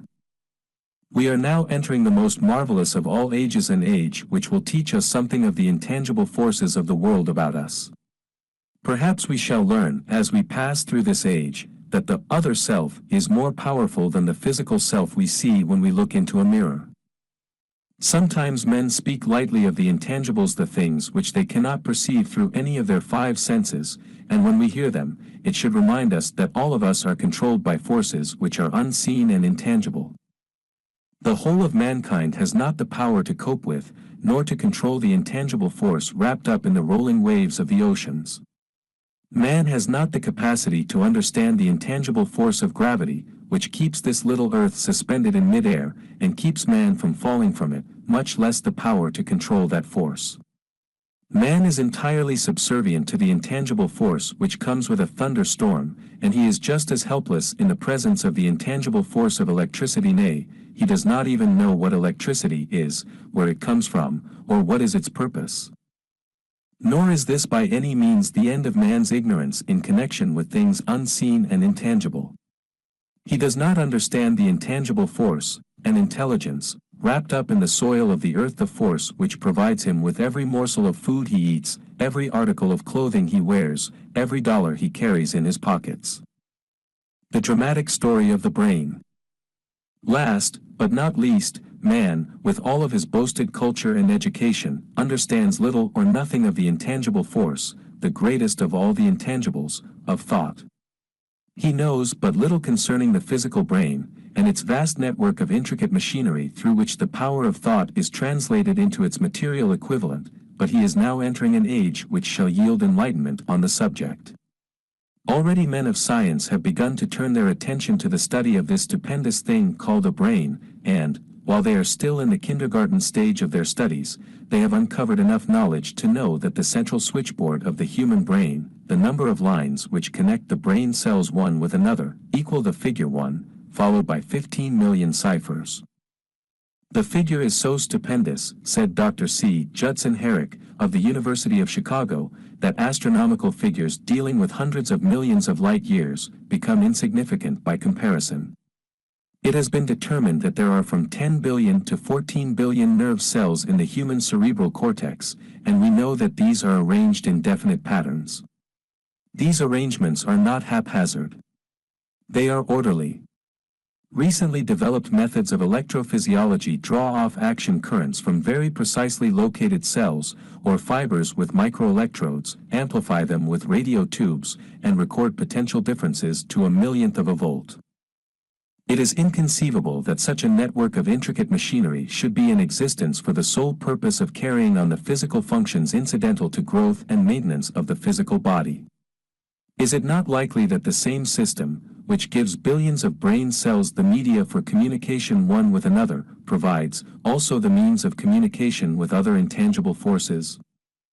After this book had been written, just before the manuscript went to the publisher, there appeared in the New York Times an editorial showing that at least one great university, and one intelligent investigator in the field of mental phenomena, are carrying on an organized research through which conclusions have been reached that parallel many of those described in this and the following chapter. The editorial briefly analyzed the work carried on by Dr. Rhine and his associates at Duke University, viz. What is telepathy? A month ago we cited on this page some of the remarkable results achieved by Professor Rhine and his associates in Duke University from more than 100,000 tests to determine the existence of telepathy and clairvoyance. These results were summarized in the first 2 articles in Harper's Magazine. In the second, which has now appeared, the author, E. H. Wright, attempts to summarize what has been learned, or what it seems reasonable to infer, regarding the exact nature of these extrasensory modes of perception. The actual existence of telepathy and clairvoyance now seems to some scientists enormously probable as the result of Rhine's experiments. Various percipients were asked to name as many cards in a special pack as they could without looking at them and without other sensory access to them.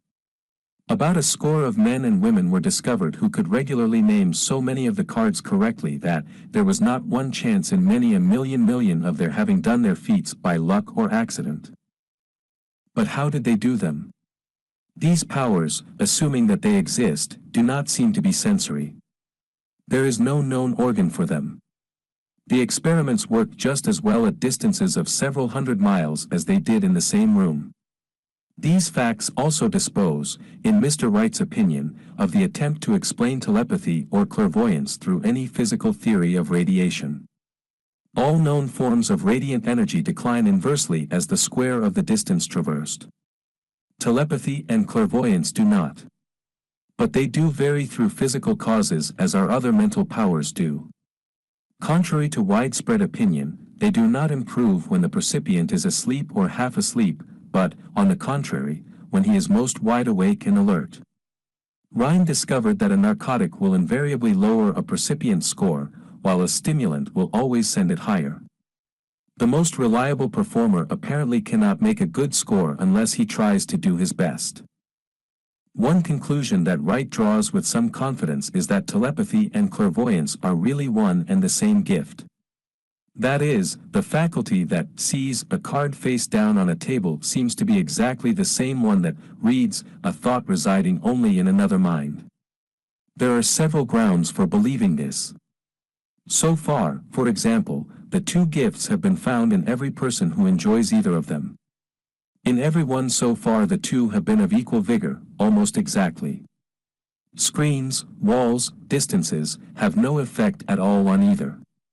Wright advances from this conclusion to express what he puts forward as no more than the mere hunch that other extrasensory experiences, prophetic dreams, premonitions of disaster, and the like, may also prove to be part of the same faculty.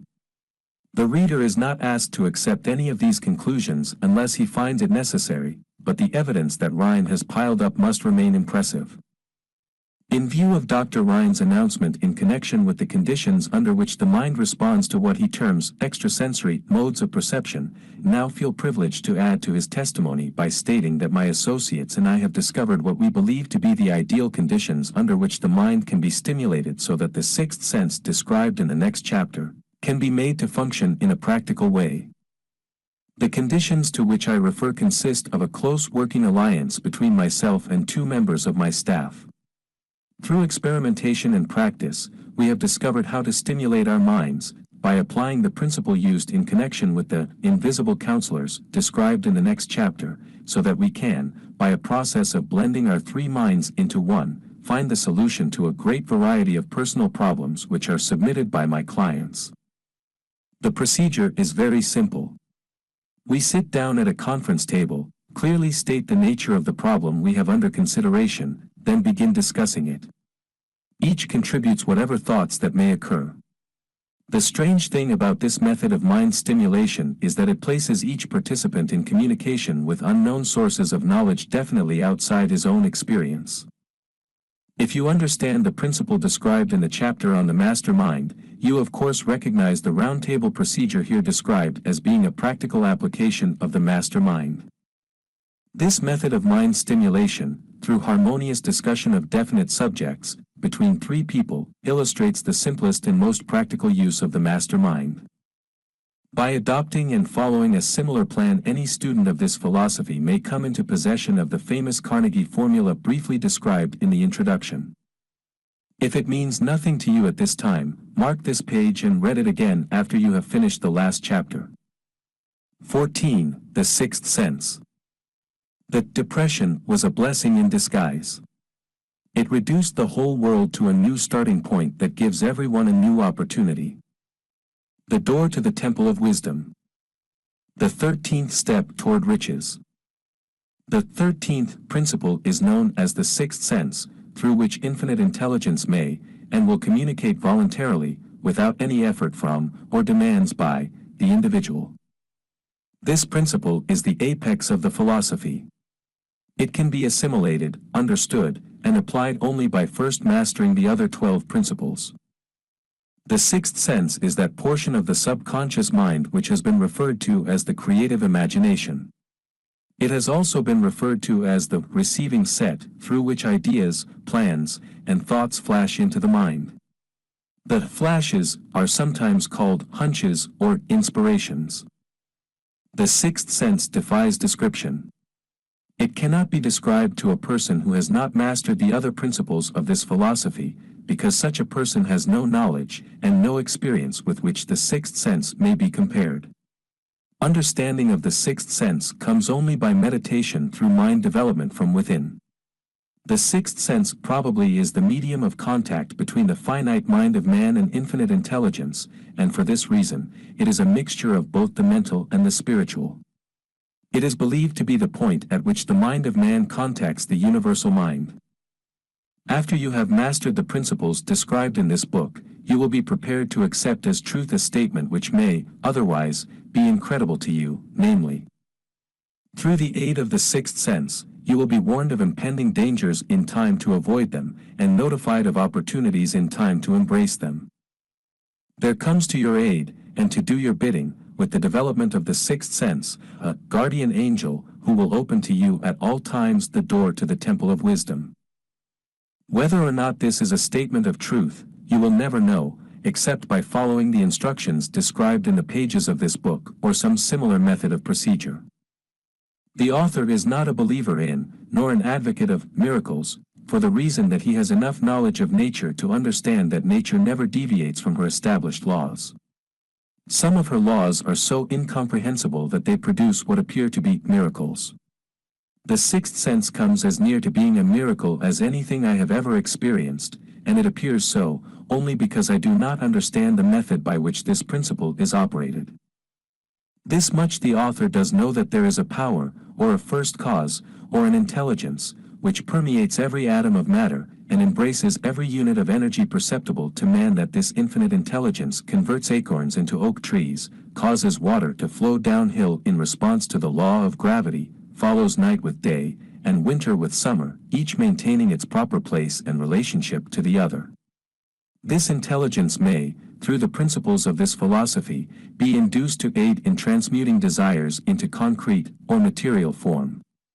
The author has this knowledge because he has experimented with it and has experienced it. Step by step, through the preceding chapters, you have been led to this, the last principle. If you have mastered each of the preceding principles, you are now prepared to accept, without being skeptical, the stupendous claims made here. If you have not mastered the other principles, you must do so before you may determine, definitely, whether or not the claims made in this chapter are fact or fiction. While I was passing through the age of hero worship, I found myself trying to imitate those whom I most admired. Moreover, I discovered that the element of faith, with which I endeavored to imitate my idols, gave me great capacity to do so quite successfully. I have never entirely divested myself of this habit of hero worship, although I have passed the age commonly given over to such. My experience has taught me that the next best thing to being truly great is to emulate the great, by feeling and action, as nearly as possible. Long before I had ever written a line for publication, or endeavored to deliver a speech in public, I followed the habit of reshaping my own character, by trying to imitate the 9 men whose lives and life works had been most impressive to me. These 9 men were Emerson, Paine, Edison, Darwin, Lincoln, Burbank, Napoleon, Ford, and Carnegie. Every night, over a long period of years, I held an imaginary council meeting with this group whom I called my invisible counselors. The procedure was this. Just before going to sleep at night, I would shut my eyes, and see, in my imagination, this group of men seated with me around my council table. Here I had not only an opportunity to sit among those whom I considered to be great, but I actually dominated the group, by serving as the chairman. I had a very definite purpose in indulging my imagination through these nightly meetings. My purpose was to rebuild my own character so it would represent a composite of the characters of my imaginary counselors. Realizing, as I did, early in life, that I had to overcome the handicap of birth in an environment of ignorance and superstition, I deliberately assigned myself the task of voluntary rebirth through the method here described. Building character through autosuggestion. Being an earnest student of psychology, I knew, of course, that all men have become what they are, because of their dominating thoughts and desires. I knew that every deeply seated desire has the effect of causing one to seek outward expression through which that desire may be transmuted into reality. I knew that self-suggestion is a powerful factor in building character, that it is, in fact, the sole principle through which character is builded. With this knowledge of the principles of mind operation, I was fairly well armed with the equipment needed in rebuilding my character. In these imaginary council meetings I called on my cabinet members for the knowledge I wished each to contribute, addressing myself to each member in audible words, as follows. Mr. Emerson, I desire to acquire from you the marvelous understanding of nature which distinguished your life.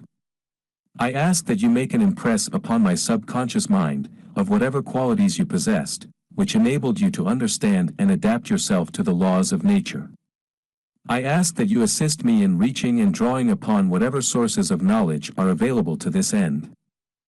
Mr. Burbank, I request that you pass on to me the knowledge which enabled you to so harmonize the laws of nature that you caused the cactus to shed its thorns and become an edible food.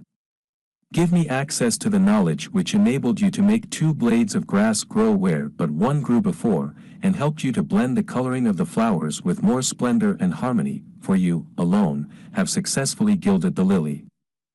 Napoleon, I desire to acquire from you, by emulation, the marvelous ability you possess to inspire men, and to arouse them to greater and more determined spirit of action. Also to acquire the spirit of enduring faith, which enabled you to turn defeat into victory, and to surmount staggering obstacles. Emperor of fate, king of chance, man of destiny, I salute you. Mr. Payne, I desire to acquire from you the freedom of thought and the courage and clarity with which to express convictions, which so distinguished you. Mr. Darwin, I wish to acquire from you the marvelous patience and ability to study cause and effect, without bias or prejudice, so exemplified by you in the field of natural science. Mr. Lincoln, I desire to build into my own character the keen sense of justice, the untiring spirit of patience, the sense of humor, the human understanding, and the tolerance, which were your distinguishing characteristics. Mr. Carnegie, I am already indebted to you for my choice of a life work, which has brought me great happiness and peace of mind. I wish to acquire a thorough understanding of the principles of organized effort, which you used so effectively in the building of a great industrial enterprise. Mr. Ford, you have been among the most helpful of the men who have supplied much of the material essential to my work. I wish to acquire your spirit of persistence, the determination, poise, and self-confidence which have enabled you to master poverty, organize, unify, and simplify human effort, so I may help others to follow in your footsteps. Mr. Edison, I have seated you nearest to me, at my right, because of the personal cooperation you have given me, during my research into the causes of success and failure. I wish to acquire from you the marvelous spirit of faith, with which you have uncovered so many of nature's secrets, the spirit of unremitting toil with which you have so often wrested victory from defeat. My method of addressing the members of the imaginary cabinet would vary, according to the traits of character in which I was, for the moment, most interested in acquiring. I studied the records of their lives with painstaking care. After some months of this nightly procedure, I was astounded by the discovery that these imaginary figures became, apparently, real. Each of these 9 men developed individual characteristics, which surprised me. For example, Lincoln developed the habit of always being late, then walking around in solemn parade. When he came, he walked very slowly, with his hands clasped behind him, and once in a while, he would stop as he passed, and rest his hand, momentarily, upon my shoulder. He always wore an expression of seriousness upon his face. Rarely did I see him smile. The cares of a sundered nation made him grave. That was not true of the others. Burbank and Payne often indulged in witty repartee which seemed, at times, to shock the other members of the cabinet. One night Payne suggested that I prepare a lecture on the Age of Reason, and deliver it from the pulpit of a church which I formerly attended. Many around the table laughed heartily at the suggestion. Not Napoleon. He drew his mouth down at the corners and groaned so loudly that all turned and looked at him with amazement. To him the church was but a pawn of the state, not to be reformed, but to be used, as a convenient inciter to mass activity by the people.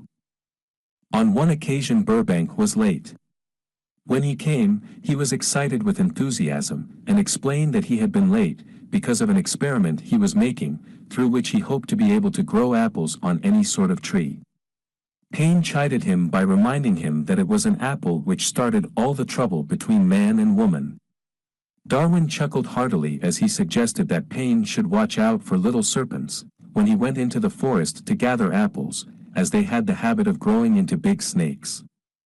Emerson observed, "No serpents, no apples," and Napoleon remarked, "No apples, no state." Lincoln developed the habit of always being the last one to leave the table after each meeting.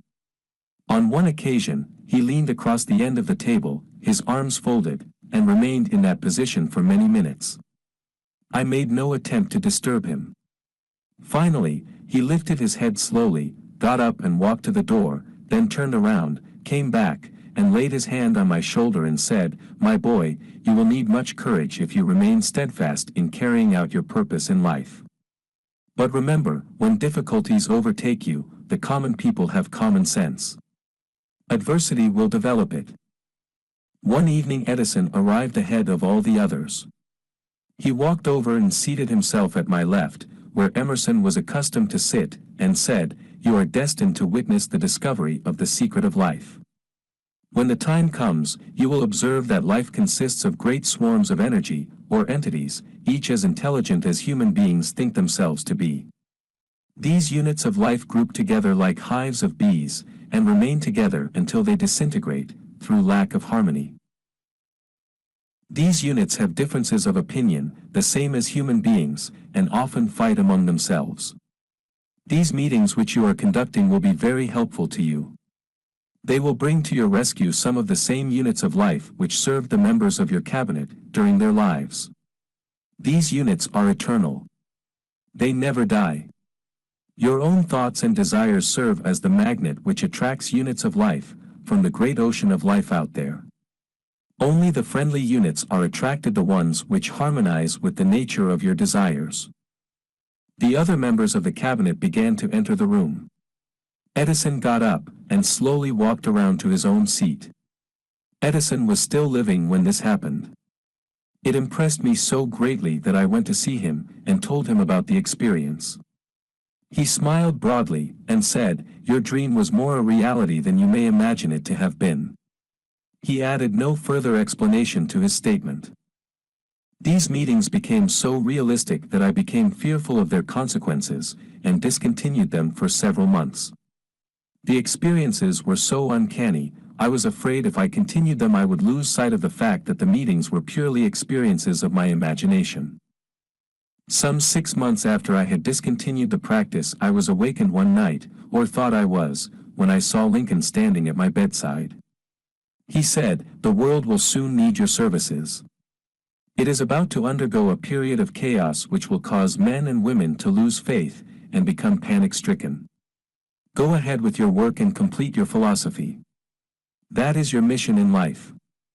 If you neglect it, for any cause whatsoever, you will be reduced to a primal state and be compelled to retrace the cycles through which you have passed during thousands of years."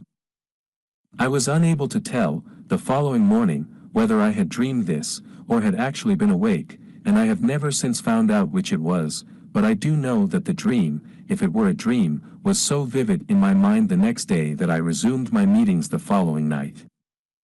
At our next meeting, the members of my cabinet all filed into the room together, and stood at their accustomed places at the council table, while Lincoln raised a glass and said, "Gentlemen, let us drink a toast to a friend who has returned to the fold." After that, I began to add new members to my cabinet, until now it consists of more than 50, among them Christ, St. Paul, Galileo, Copernicus, Aristotle, Plato, Socrates, Homer, Voltaire, Bruno, Spinoza, Drummond, Kant, Schopenhauer, Newton, Confucius, Albert Hubbard, Bran, Ingersoll, Wilson, and William James. This is the first time that I have had the courage to mention this. Heretofore, I have remained quiet on the subject, because I knew, from my own attitude in connection with such matters, that I would be misunderstood if I described my unusual experience. I have been emboldened now to reduce my experience to the printed page, because I am now less concerned about what they say than I was in the years that have passed. One of the blessings of maturity is that it sometimes brings one greater courage to be truthful, regardless of what those who do not understand may think or say. Lest I be misunderstood, I wish here to state most emphatically that I still regard my cabinet meetings as being purely imaginary, but I feel entitled to suggest that, while the members of my cabinet may be purely fictional, and the meetings existent only in my own imagination, they have led me into glorious paths of adventure, rekindled an appreciation of true greatness, encouraged creative endeavor, and emboldened the expression of honest thought. Somewhere in the cell structure of the brain, is located an organ which receives vibrations of thought ordinarily called hunches. So far, science has not discovered where this organ of the sixth sense is located, but this is not important. The fact remains that human beings do receive accurate knowledge through sources other than the physical senses. Such knowledge, generally, is received when the mind is under the influence of extraordinary stimulation. Any emergency which arouses the emotions and causes the heart to beat more rapidly than normal may, and generally does, bring the sixth sense into action. Anyone who has experienced a near accident while driving knows that on such occasions, the sixth sense often comes to one's rescue and aids, by split seconds, in avoiding the accident. These facts are mentioned preliminary to a statement of fact which I shall now make, namely, that during my meetings with the invisible counselors, I find my mind most receptive to ideas, thoughts, and knowledge which reach me through the sixth sense. I can truthfully say that I owe entirely to my invisible counselors full credit for such ideas, facts, or knowledge as I received through inspiration. On scores of occasions, when I have faced emergencies, some of them so grave that my life was in jeopardy, I have been miraculously guided past these difficulties through the influence of my invisible counselors. My original purpose in conducting council meetings with imaginary beings was solely that of impressing my own subconscious mind, through the principle of autosuggestion, with certain characteristics which I desired to acquire. In more recent years, my experimentation has taken on an entirely different trend. I now go to my imaginary counselors with every difficult problem which confronts me and my clients.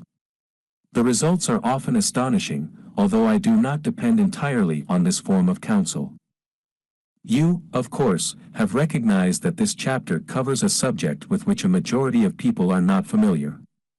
The sixth sense is a subject that will be of great interest and benefit to the person whose aim is to accumulate vast wealth, but it need not claim the attention of those whose desires are more modest. Henry Ford undoubtedly understands and makes practical use of the sixth sense. His vast business and financial operations make it necessary for him to understand and use this principle. The late Thomas Edison understood and used the sixth sense in connection with the development of inventions, especially those involving basic patents, in connection with which he had no human experience and no accumulated knowledge to guide him, as was the case while he was working on the talking machine and the moving picture machine. Nearly all great leaders, such as Napoleon, Bismarck, Joan of Arc, Christ, Buddha, Confucius, and Muhammad, understood and probably made use of the sixth sense almost continuously. The major portion of their greatness consisted of their knowledge of this principle. The sixth sense is not something that one can take off and put on at will. Ability to use this great power comes slowly, through application of the other principles outlined in this book. Seldom does any individual come into workable knowledge of the sixth sense before the age of 40. More often the knowledge is not available until one is well past 50, and this, for the reason that the spiritual forces, with which the sixth sense is so closely related, do not mature and become usable except through years of meditation, self-examination, and serious thought. No matter who you are, or what may have been your purpose in reading this book, you can profit by it without understanding the principle described in this chapter. This is especially true if your major purpose is that of accumulation of money or other material things. The chapter on the sixth sense was included because the book is designed for the purpose of presenting a complete philosophy by which individuals may unerringly guide themselves in attaining whatever they ask of life. The starting point of all achievement is desire. The finishing point is that brand of knowledge which leads to understanding of self, understanding of others, understanding of the laws of nature, recognition and understanding of happiness. This sort of understanding comes in its fullness only through familiarity with, and use of the principle of the sixth sense, hence that principle had to be included as a part of this philosophy, for the benefit of those who demand more than money. Having read the chapter, you must have observed that while reading it, you were lifted to a high level of mental stimulation. Splendid! Come back to this again a month from now, read it once more, and observe that your mind will soar to a still higher level of stimulation. Repeat this experience from time to time, giving no concern as to how much or how little you learn at the time, and eventually you will find yourself in possession of a power that will enable you to throw off discouragement, master fear, overcome procrastination, and draw freely upon your imagination. Then you will have felt the touch of that unknown something which has been the moving spirit of every truly great thinker, leader, artist, musician, writer, statesman. Then you will be in position to transmute your desires into their physical or financial counterpart as easily as you may lie down and quit at the first sign of opposition. Faith versus fear. Previous chapters have described how to develop faith through autosuggestion, desire, and the subconscious. The next chapter presents detailed instructions for the mastery of fear. Here will be found a full description of the 6 fears which are the cause of all discouragement, timidity, procrastination, indifference, indecision, and the lack of ambition, self-reliance, initiative, self-control, and enthusiasm. Search yourself carefully as you study these 6 enemies, as they may exist only in your subconscious mind, where their presence will be hard to detect. Remember, too, as you analyze the 6 ghosts of fear, that they are nothing but ghosts because they exist only in one's mind. Remember, also, that ghosts' creations of uncontrolled imagination have caused most of the damage people have done to their own minds. Therefore, ghosts can be as dangerous as if they lived and walked on the earth in physical bodies.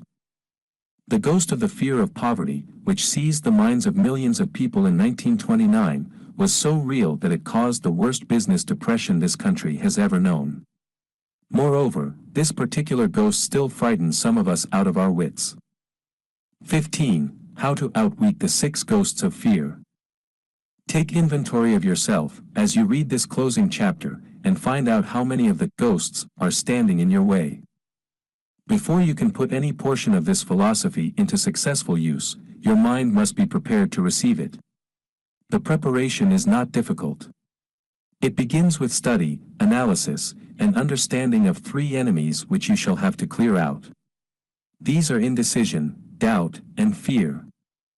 The 6th sense will never function while these 3 negatives, or any of them, remain in your mind. The members of this unholy trio are closely related. Where one is found, the other 2 are close at hand. Indecision is the seedling of fear. Remember this, as you read. Indecision crystallizes into doubt, the 2 blend and become fear. The blending process often is slow. This is one reason why these 3 enemies are so dangerous. They germinate and grow without their presence being observed. The remainder of this chapter describes an end which must be attained before the philosophy, as a whole, can be put into practical use. It also analyzes a condition which has, but lately, reduced huge numbers of people to poverty, and it states a truth which must be understood by all who accumulate riches, whether measured in terms of money or a state of mind of far greater value than money. The purpose of this chapter is to turn the spotlight of attention upon the cause and the cure of the 6 basic fears. Before we can master an enemy, we must know its name, its habits, and its place of abode. As you read, analyze yourself carefully, and determine which, if any, of the 6 common fears have attached themselves to you. Do not be deceived by the habits of these subtle enemies. Sometimes they remain hidden in the subconscious mind, where they are difficult to locate, and still more difficult to eliminate. The 6 basic fears. There are 6 basic fears, with some combination of which every human suffers at one time or another. Most people are fortunate if they do not suffer from the entire 6. Named in the order of their most common appearance, they are: the fear of poverty, the fear of criticism, the fear of ill health. At the bottom of most of one's worries. The fear of loss of love of someone. The fear of old age. The fear of death. All other fears are of minor importance. They can be grouped under these 6 headings. The prevalence of these fears, as a curse to the world, runs in cycles. For almost 6 years, while the Depression was on, we floundered in the cycle of fear of poverty. During the World War, we were in the cycle of fear of death. Just following the war, we were in the cycle of fear of ill health, as evidenced by the epidemic of disease which spread itself all over the world. Fears are nothing more than states of mind. One state of mind is subject to control and direction. Physicians, as everyone knows, are less subject to attack by disease than ordinary laymen, for the reason that physicians do not fear disease. Physicians, without fear or hesitation, have been known to physically contact hundreds of people daily who were suffering from such contagious diseases as smallpox, without becoming infected.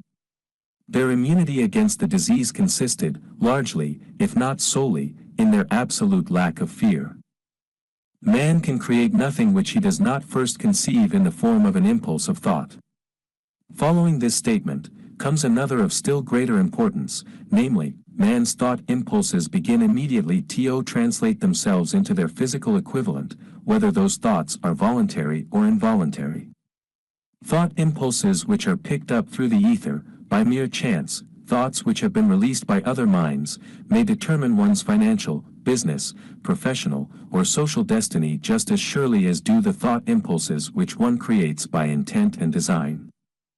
We are here laying the foundation for the presentation of a fact of great importance to the person who does not understand why some people appear to be lucky, while others of equal or greater ability, training, experience, and brain capacity, seem destined to ride with misfortune.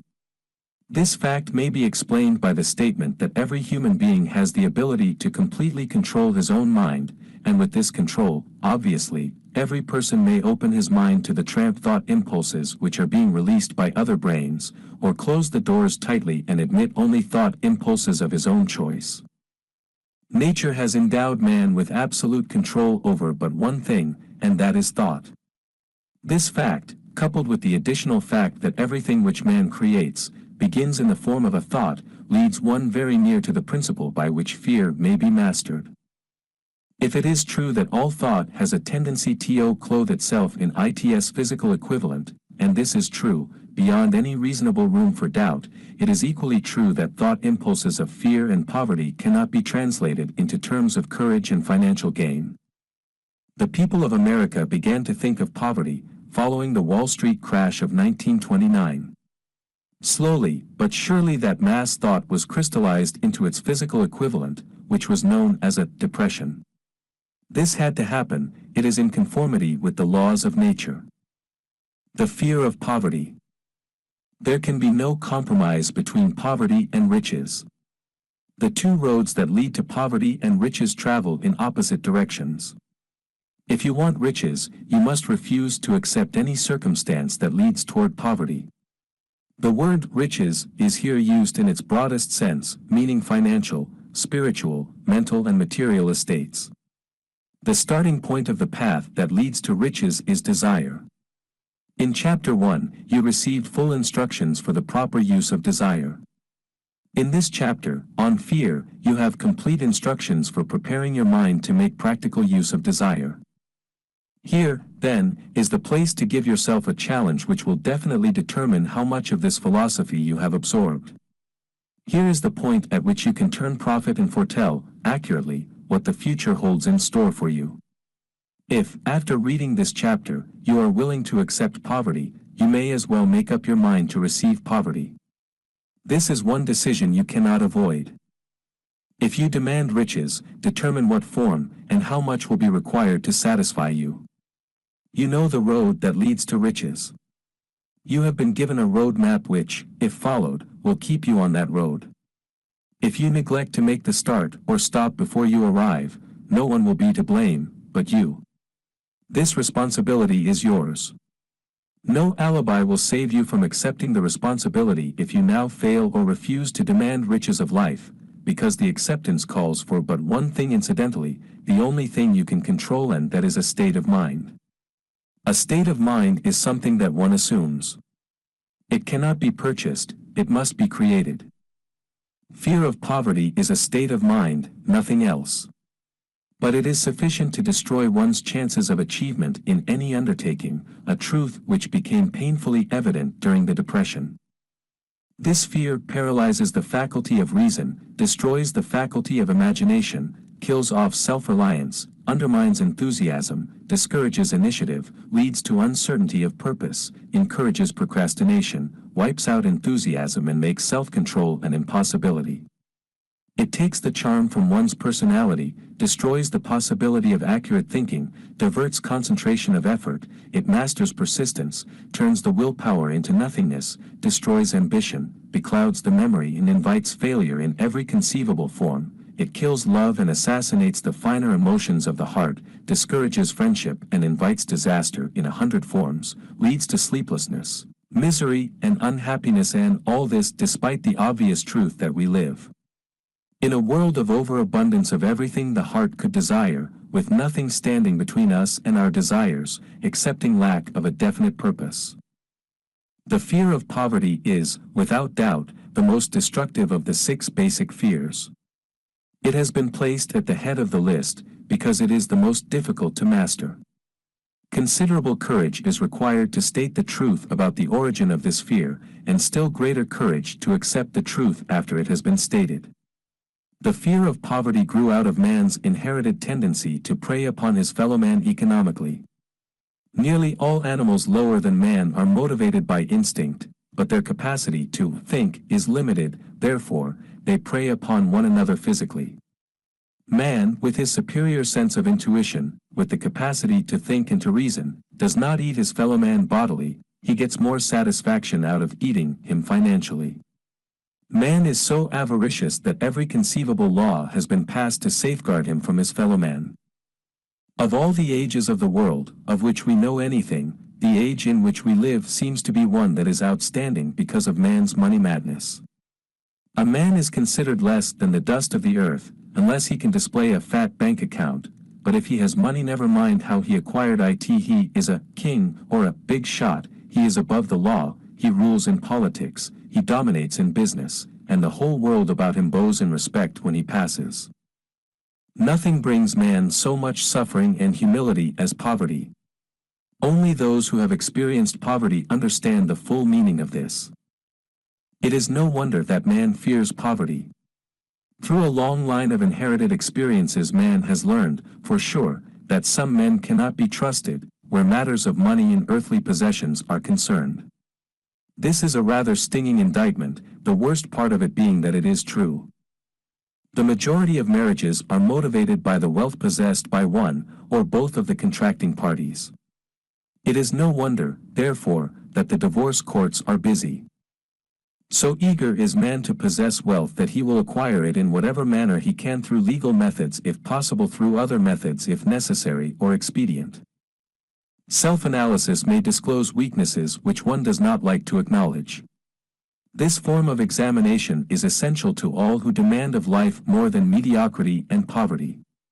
Remember, as you check yourself point by point, that you are both the court and the jury, the prosecuting attorney and the attorney for the defense, and that you are the plaintiff and the defendant, also, that you are on trial.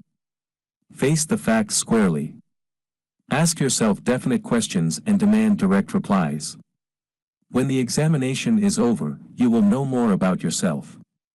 If you do not feel that you can be an impartial judge in this self-examination, call upon someone who knows you well to serve as judge while you cross-examine yourself. You are after the truth. Get it, no matter at what cost, even though it may temporarily embarrass you. The majority of people, if asked what they fear most, would reply, "I fear nothing." The reply would be inaccurate, because few people realize that they are bound, handicapped, whipped spiritually and physically through some form of fear. So subtle and deeply seated is the emotion of fear that one may go through life burdened with it, never recognizing its presence. Only a courageous analysis will disclose the presence of this universal enemy. When you begin such an analysis, search deeply into your character. Here is a list of the symptoms for which you should look. Symptoms of the fear of poverty. Indifference. Commonly expressed through lack of ambition, willingness to tolerate poverty, acceptance of whatever compensation life may offer without protest, mental and physical laziness, lack of initiative, imagination, enthusiasm and self-control. Indecision. The habit of permitting others to do one's thinking. Staying on the fence. Doubt. Generally expressed through alibis and excuses designed to cover up, explain away, or apologize for one's failures, sometimes expressed in the form of envy of those who are successful, or by criticizing them. Worry. Usually expressed by finding fault with others, a tendency to spend beyond one's income, neglect of personal appearance, scowling and frowning, intemperance in the use of alcoholic drink, sometimes through the use of narcotics, nervousness, lack of poise, self-consciousness and lack of self-reliance. Overcaution. The habit of looking for the negative side of every circumstance, thinking and talking of possible failure instead of concentrating upon the means of succeeding. Knowing all the roads to disaster, but never searching for the plans to avoid failure. Waiting for the right time to begin putting ideas and plans into action, until the waiting becomes a permanent habit. Remembering those who have failed, and forgetting those who have succeeded. Seeing the hole in the donut, but overlooking the donut. Pessimism, leading to indigestion, poor elimination, auto-intoxication, bad breath and bad disposition. Procrastination. The habit of putting off until tomorrow that which should have been done last year. Spending enough time in creating alibis and excuses to have done the job. This symptom is closely related to overcaution, doubt and worry. Refusal to accept responsibility when it can be avoided. Willingness to compromise rather than put up a stiff fight. Compromising with difficulties instead of harnessing and using them as stepping stones to advancement. Bargaining with life for a penny, instead of demanding prosperity, opulence, riches, contentment and happiness. Planning what to do if and when overtaken by failure, instead of burning all bridges and making retreat impossible. Weakness of, and often total lack of self-confidence, definiteness of purpose, self-control, initiative, enthusiasm, ambition, thrift and sound reasoning ability. Expecting poverty instead of demanding riches. Association with those who accept poverty instead of seeking the company of those who demand and receive riches. Money talks. Some will ask, why did you write a book about money? Why measure riches in dollars alone? Some will believe, and rightly so, that there are other forms of riches more desirable than money. Yes, there are riches which cannot be measured in terms of dollars, but there are millions of people who will say, give me all the money I need, and I will find everything else I want. The major reason why I wrote this book on how to get money is the fact that the world has but lately passed through an experience that left millions of men and women paralyzed with the fear of poverty. What this sort of fear does to one was well described by Westbrook Pegler in the New York World Telegram, viz. Money is only clam shells or metal discs or scraps of paper, and there are treasures of the heart and soul which money cannot buy, but most people, being broke, are unable to keep this in mind and sustain their spirits. When a man is down and out and on the street, unable to get any job at all, something happens to his spirit which can be observed in the droop of his shoulders, the set of his hat, his walk and his gaze. He cannot escape a feeling of inferiority among people with regular employment, even though he knows they are definitely not his equals in character, intelligence, or ability. These people, even his friends, feel, on the other hand, a sense of superiority in regard him, perhaps unconsciously, as a casualty. He may borrow for a time, but not enough to carry on in his accustomed way, and he cannot continue to borrow very long. But borrowing in itself, when a man is borrowing merely to live, is a depressing experience, and the money lacks the power of earned money to revive his spirits. Of course, none of this applies to bums or habitual ne'er-do-wells, but only to men of normal ambitions and self-respect. Women conceal despair. Women in the same predicament must be different. We somehow do not think of women at all in considering the down-and-outers. They are scarce in the breadlines, they rarely are seen begging on the streets, and they are not recognizable in crowds by the same plain signs which identify busted men. Of course, I do not mean the shuffling hags of the city streets who are the opposite number of the confirmed male bums. I mean reasonably young, decent and intelligent women. There must be many of them, but their despair is not apparent. Maybe they kill themselves. When a man is down and out, he has time on his hands for brooding. He may travel miles to see a man about a job and discover that the job is filled, or that it is one of those jobs with no base pay but only a commission on the sale of some useless knick-knack which nobody would buy, except out of pity. Turning that down, he finds himself back on the street with nowhere to go but just anywhere. So he walks and walks. He gazes into store windows at luxuries which are not for him, and feels inferior and gives way to people who stop to look with an active interest. He wanders into the railroad station or puts himself down in the library to ease his legs and soak up a little heat, but that isn't looking for a job, so he gets going again. He may not know it, but his aimlessness would give him away even if the very lines of his figure did not. He may be well dressed in the clothes left over from the days when he had a steady job, but the clothes cannot disguise the droop. Money makes difference. He sees thousands of other people, bookkeepers or clerks or chemists or wagon hands, busy at their work, and envies them from the bottom of his soul. They have their independence, their self-respect and manhood, and he simply cannot convince himself that he is a good man, too, though he argue it out and arrive at a favorable verdict hour after hour. It is just money which makes this difference in him. With a little money he would be himself again. Some employers take the most shocking advantage of people who are down and out. The agencies hang out little colored cards offering miserable wages to busted men, $12 a week, $15 a week.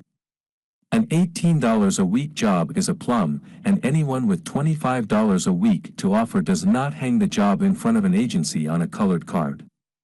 I have a want ad clipped from a local paper demanding a clerk, a good, clean penman, to take telephone orders for a sandwich shop from 11 a.m. to 2 p.m. for $8 a month, not $8 a week, but $8 a month. The ad says also, state religion. Can you imagine the brutal effrontery of anyone who demands a good, clean penman for 11 cents an hour inquiring into the victim's religion? But that is what busted people are offered. The fear of criticism. Just how man originally came by this fear, no one can state definitely, but one thing is certain: he has it in a highly developed form. Some believe that this fear made its appearance about the time that politics became a profession. Others believe it can be traced to the age when women first began to concern themselves with styles in wearing apparel.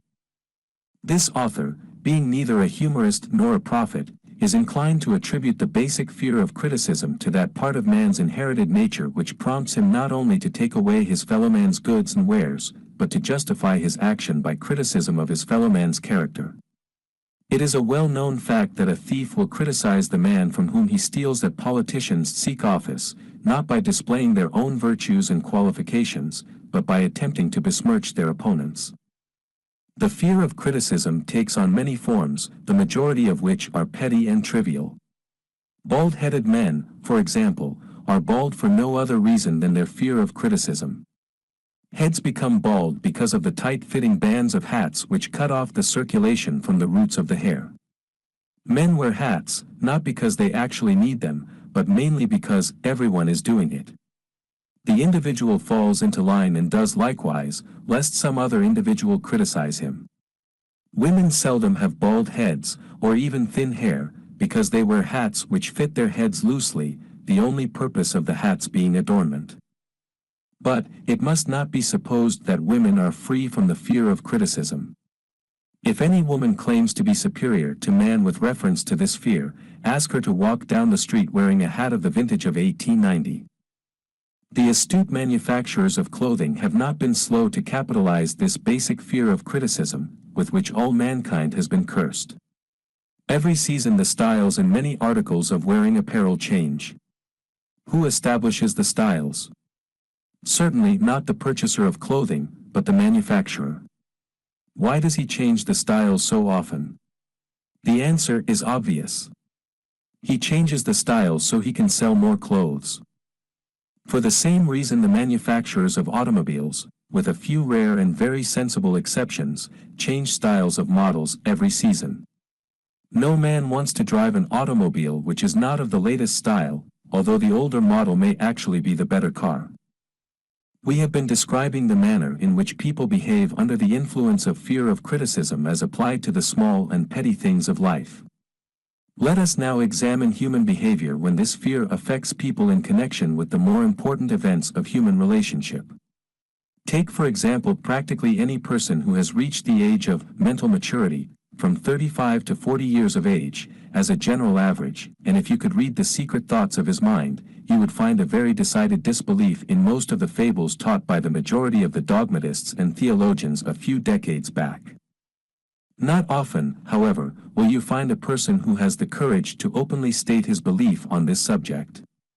Most people will, if pressed far enough, tell a lie rather than admit that they do not believe the stories associated with that form of religion which held people in bondage prior to the age of scientific discovery and education. Why does the average person, even in this day of enlightenment, shy away from denying his belief in the fables which were the basis of most of the religions a few decades ago? The answer is, because of the fear of criticism. Men and women have been burned at the stake for daring to express disbelief in ghosts. It is no wonder we have inherited a consciousness which makes us fear criticism. The time was, and not so far in the past, when criticism carried severe punishments. It still does in some countries. The fear of criticism robs man of his initiative, destroys his power of imagination, limits his individuality, takes away his self-reliance, and does him damage in 100 other ways. Parents often do their children irreparable injury by criticizing them. The mother of one of my boyhood chums used to punish him with a switch almost daily, always completing the job with the statement, "You'll land in the penitentiary before you are 20. He was sent to a reformatory at the age of 17. Criticism is the one form of service, of which everyone has too much. Everyone has a stock of it which is handed out, gratis, whether called for or not. One's nearest relatives often are the worst offenders. It should be recognized as a crime. In reality it is a crime of the worst nature, for any parent to build inferiority complexes in the mind of a child, through unnecessary criticism. Employers who understand human nature, get the best there is in men, not by criticism, but by constructive suggestion. Parents may accomplish the same results with their children. Criticism will plant fear in the human heart or resentment, but it will not build love or affection. Symptoms of the fear of criticism. This fear is almost as universal as the fear of poverty, and its effects are just as fatal to personal achievement, mainly because this fear destroys initiative and discourages the use of imagination. The major symptoms of the fear are self-consciousness, generally expressed through nervousness, timidity in conversation and in meeting strangers, awkward movement of the hands and limbs, shifting of the eyes. Lack of poise, expressed through lack of voice control, nervousness in the presence of others, poor posture of body, poor memory. Personality, lacking in firmness of decision, personal charm, and ability to express opinions definitely. The habit of sidestepping issues instead of meeting them squarely. Agreeing with others without careful examination of their opinions. Inferiority complex, the habit of expressing self-approval by word of mouth and by actions, as a means of covering up a feeling of inferiority. Using big words to impress others, often without knowing the real meaning of the words. Imitating others in dress, speech and manners. Boasting of imaginary achievements. This sometimes gives a surface appearance of a feeling of superiority. Extravagance, the habit of trying to keep up with the Joneses, spending beyond one's income. Lack of initiative, failure to embrace opportunities for self-advancement, fear to express opinions, lack of confidence in one's own ideas, giving evasive answers to questions asked by superiors, hesitancy of manner and speech, deceit in both words and deeds. Lack of ambition, mental and physical laziness, lack of self-assertion, slowness in reaching decisions, easily influenced by others, the habit of criticizing others behind their backs and flattering them to their faces, the habit of accepting defeat without protest, quitting an undertaking when opposed by others, suspicious of other people without cause, lacking in tactfulness of manner and speech, unwillingness to accept the blame for mistakes. The fear of ill health. This fear may be traced to both physical and social heredity. It is closely associated, as to its origin, with the causes of fear of old age and the fear of death, because it leads one closely to the border of terrible worlds, of which man knows not, but concerning which he has been taught some discomforting stories.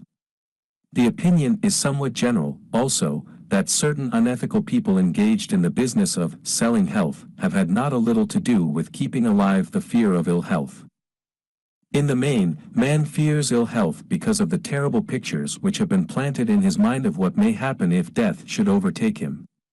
He also fears it because of the economic toll which it may claim.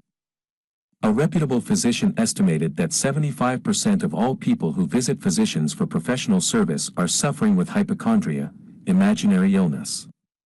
It has been shown most convincingly that the fear of disease, even where there is not the slightest cause for fear, often produces the physical symptoms of the disease feared. Powerful and mighty is the human mind. It builds or it destroys. Playing upon this common weakness of fear of ill health, dispensers of patent medicines have reaped fortunes. This form of imposition upon credulous humanity became so prevalent some 20 years ago that Collier's Weekly magazine conducted a bitter campaign against some of the worst offenders in the patent medicine business. During the flu epidemic which broke out during the World War, the mayor of New York City took drastic steps to check the damage which people were doing themselves through their inherent fear of ill health. He called in the newspaper men and said to them, "Gentlemen, I feel it necessary to ask you not to publish any scare headlines concerning the flu epidemic. Unless you cooperate with me, we will have a situation which we cannot control." The newspapers quit publishing stories about the flu, and within 1 month the epidemic had been successfully checked. Through a series of experiments conducted some years ago, it was proved that people may be made ill by suggestion. We conducted this experiment by causing 3 acquaintances to visit the victims, each of whom asked the question, "What ails you? You look terribly ill." The first questioner usually provoked a grin and a nonchalant, "Oh, nothing, I'm all right," from the victim. The second questioner usually was answered with the statement, "I don't know exactly, but I do feel badly." The third questioner was usually met with the frank admission that the victim was actually feeling ill. Try this on an acquaintance if you doubt that it will make him uncomfortable, but do not carry the experiment too far. There is a certain religious sect whose members take vengeance upon their enemies by the hexing method. They call it placing a spell on the victim. There is overwhelming evidence that disease sometimes begins in the form of negative thought impulse. Such an impulse may be passed from one mind to another, by suggestion, or created by an individual in his own mind. A man who was blessed with more wisdom than this incident might indicate, once said, "When anyone asks me how I feel, I always want to answer by knocking him down." Doctors send patients into new climates for their health, because a change of mental attitude is necessary. The seed of fear of ill health lives in every human mind. Worry, fear, discouragement, disappointment in love and business affairs, cause this seed to germinate and grow. The recent business depression kept the doctors on the run, because every form of negative thinking may cause ill health. Disappointments in business and in love stand at the head of the list of causes of fear of ill health. A young man suffered a disappointment in love which sent him to a hospital. For months he hovered between life and death. A specialist in suggestive therapeutics was called in. The specialist changed nurses, placing him in charge of a very charming young woman who began, by prearrangement with the doctor, to make love to him the first day of her arrival on the job. Within 3 weeks the patient was discharged from the hospital, still suffering, but with an entirely different malady. He was in love again. The remedy was a hoax, but the patient and the nurse were later married. Both are in good health at the time of this writing. Symptoms of the fear of ill health. The symptoms of this almost universal fear are: autosuggestion. The habit of negative use of self-suggestion by looking for, and expecting to find the symptoms of all kinds of disease. Enjoying imaginary illness and speaking of it as being real. The habit of trying all fads and isms recommended by others as having therapeutic value. Talking to others of operations, accidents, and other forms of illness. Experimenting with diets, physical exercises, reducing systems, without professional guidance. Trying home remedies, patent medicines, and quack remedies. Hypochondria.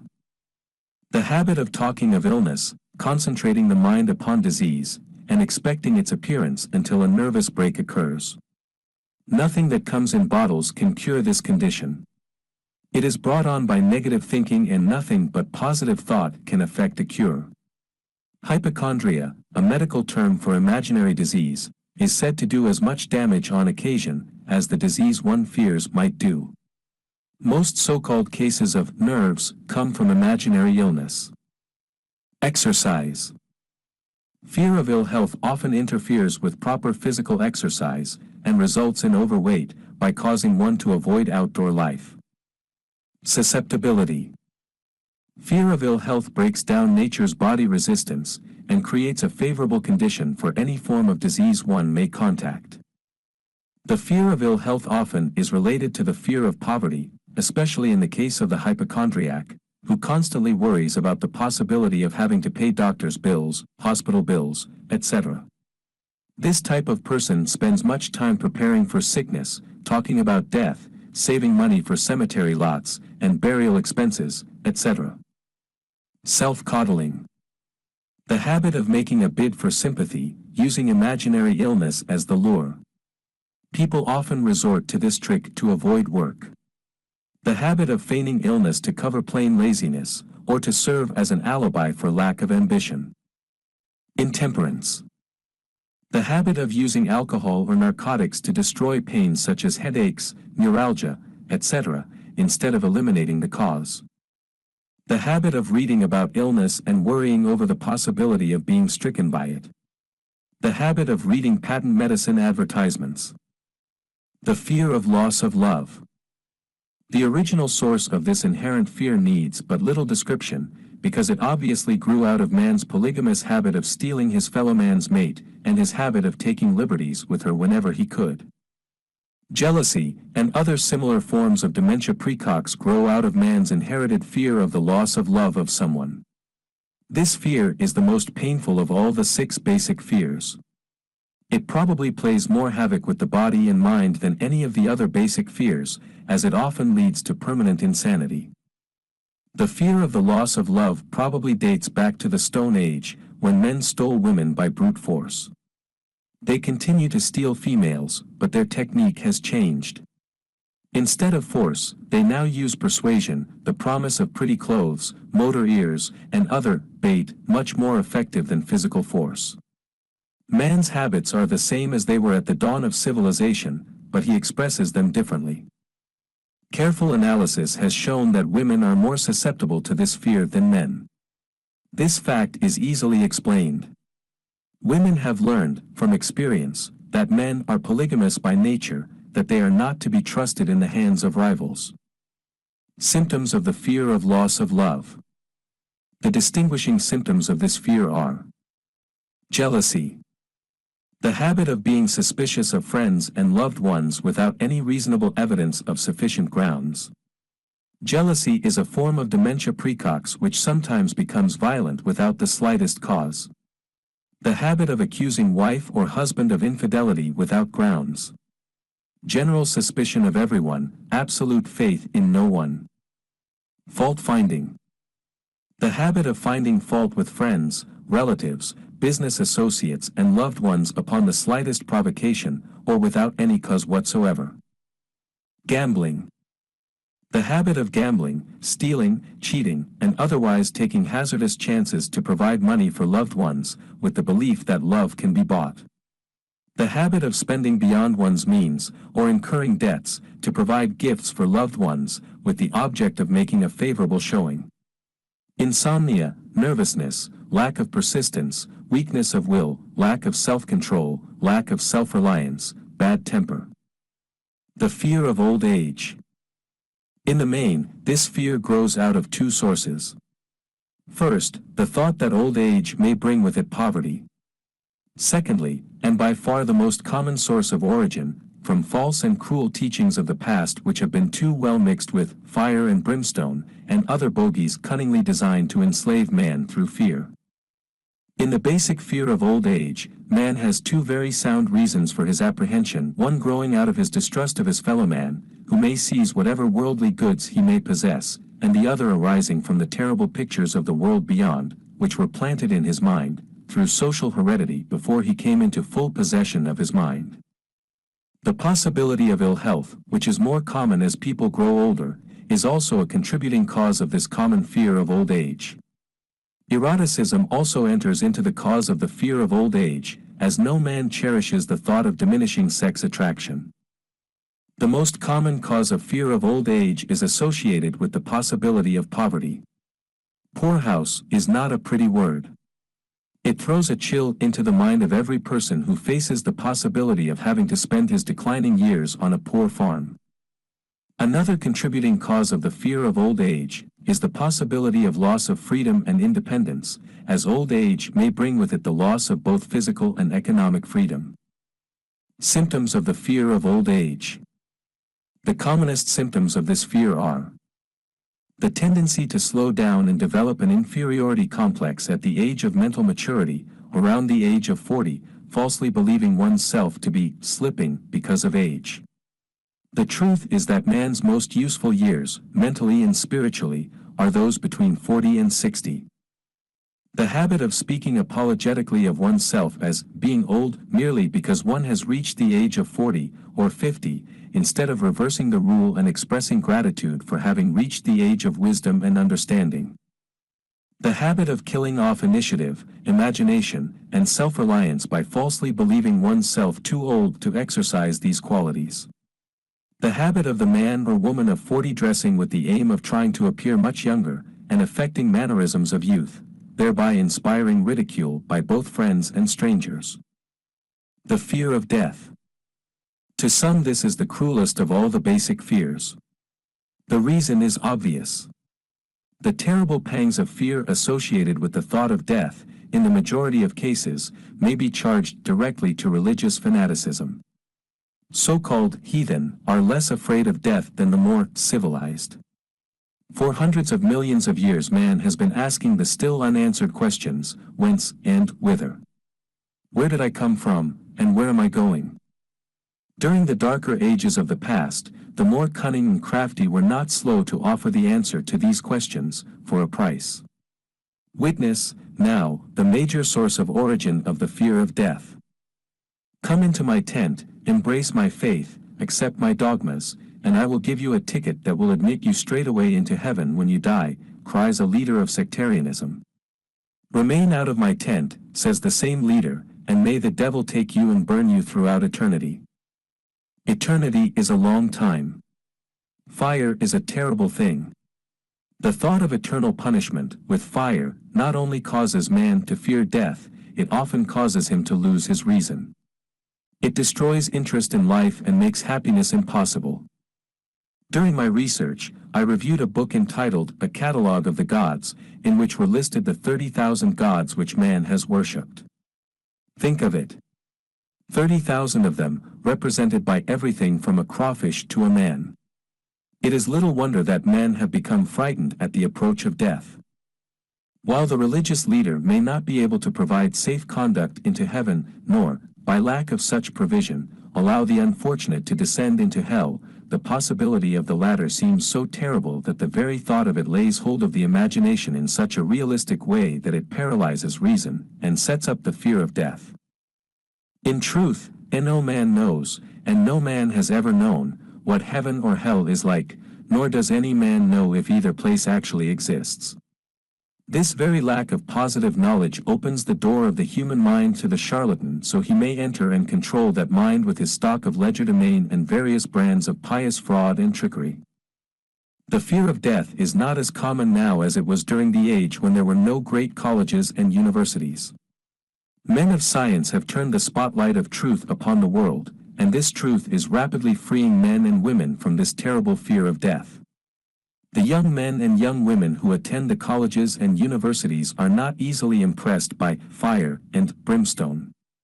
Through the aid of biology, astronomy, geology, and other related sciences, the fears of the Dark Ages which gripped the minds of men and destroyed their reason have been dispelled.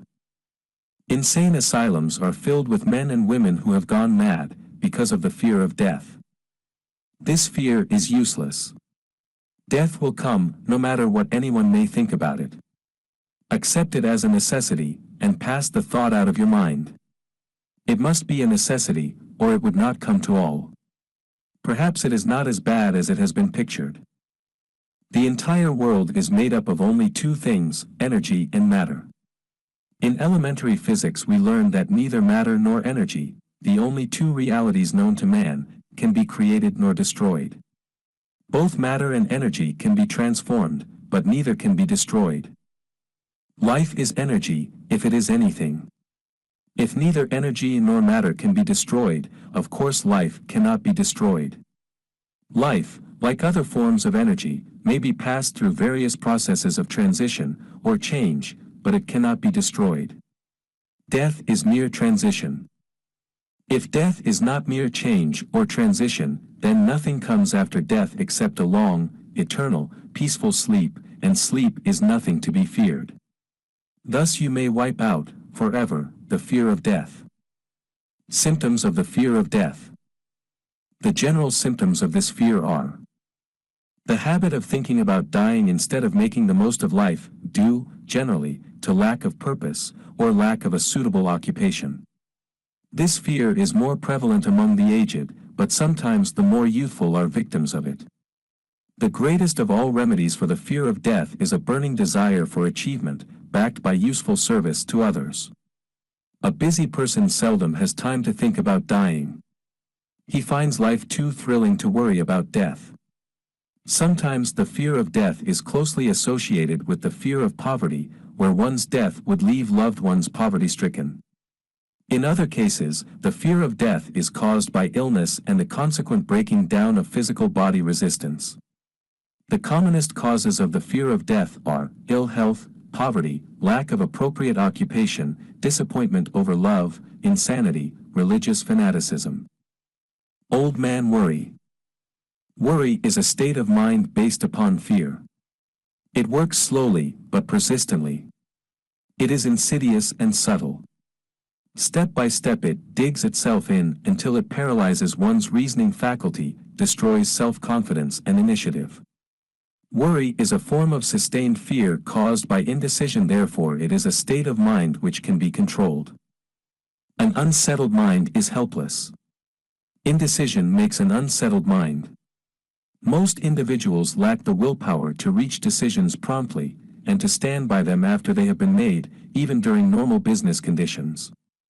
During periods of economic unrest, such as the world recently experienced, the individual is handicapped, not alone by his inherent nature to be slow at reaching decisions, but he is influenced by the indecision of others around him who have created a state of mass indecision.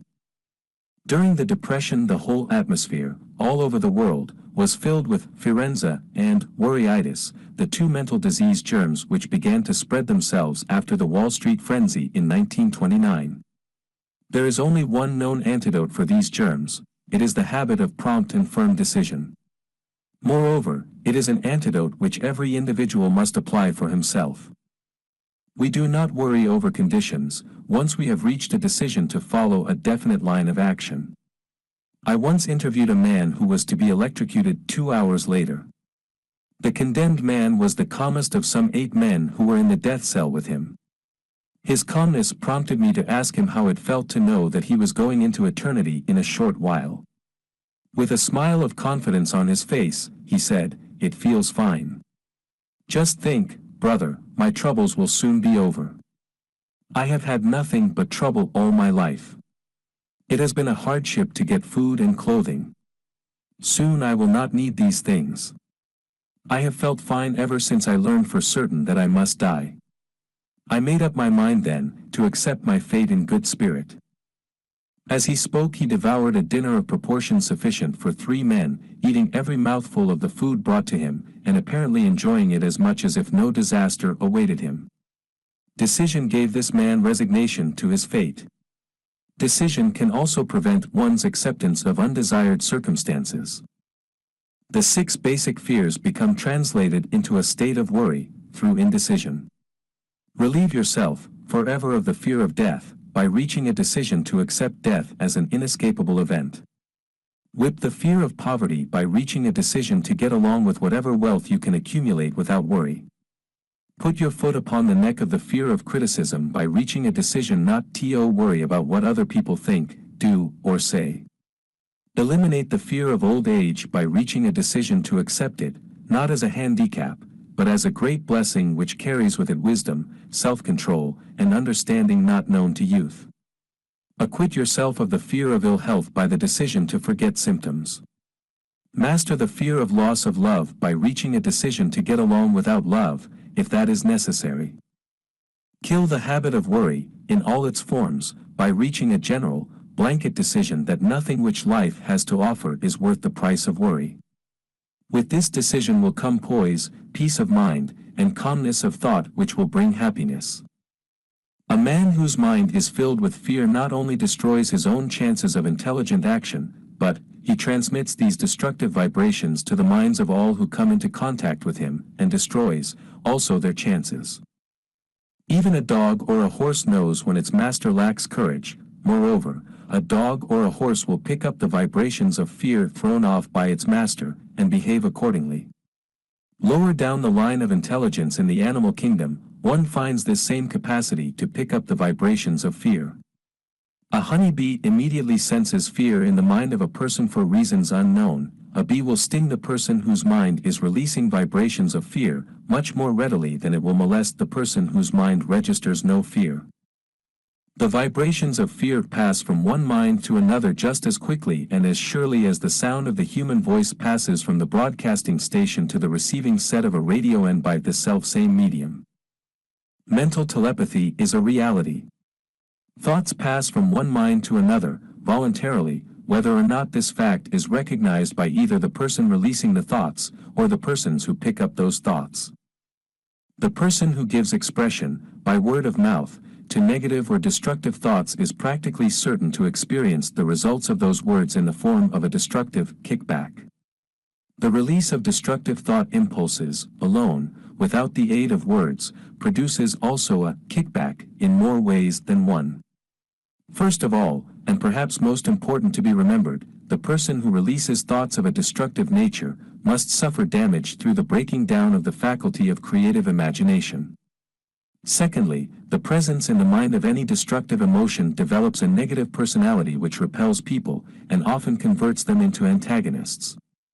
The third source of damage to the person who entertains or releases negative thoughts lies in this significant fact: these thought impulses are not only damaging to others, but they embed themselves in the subconscious mind of the person releasing them, and they become a part of his character.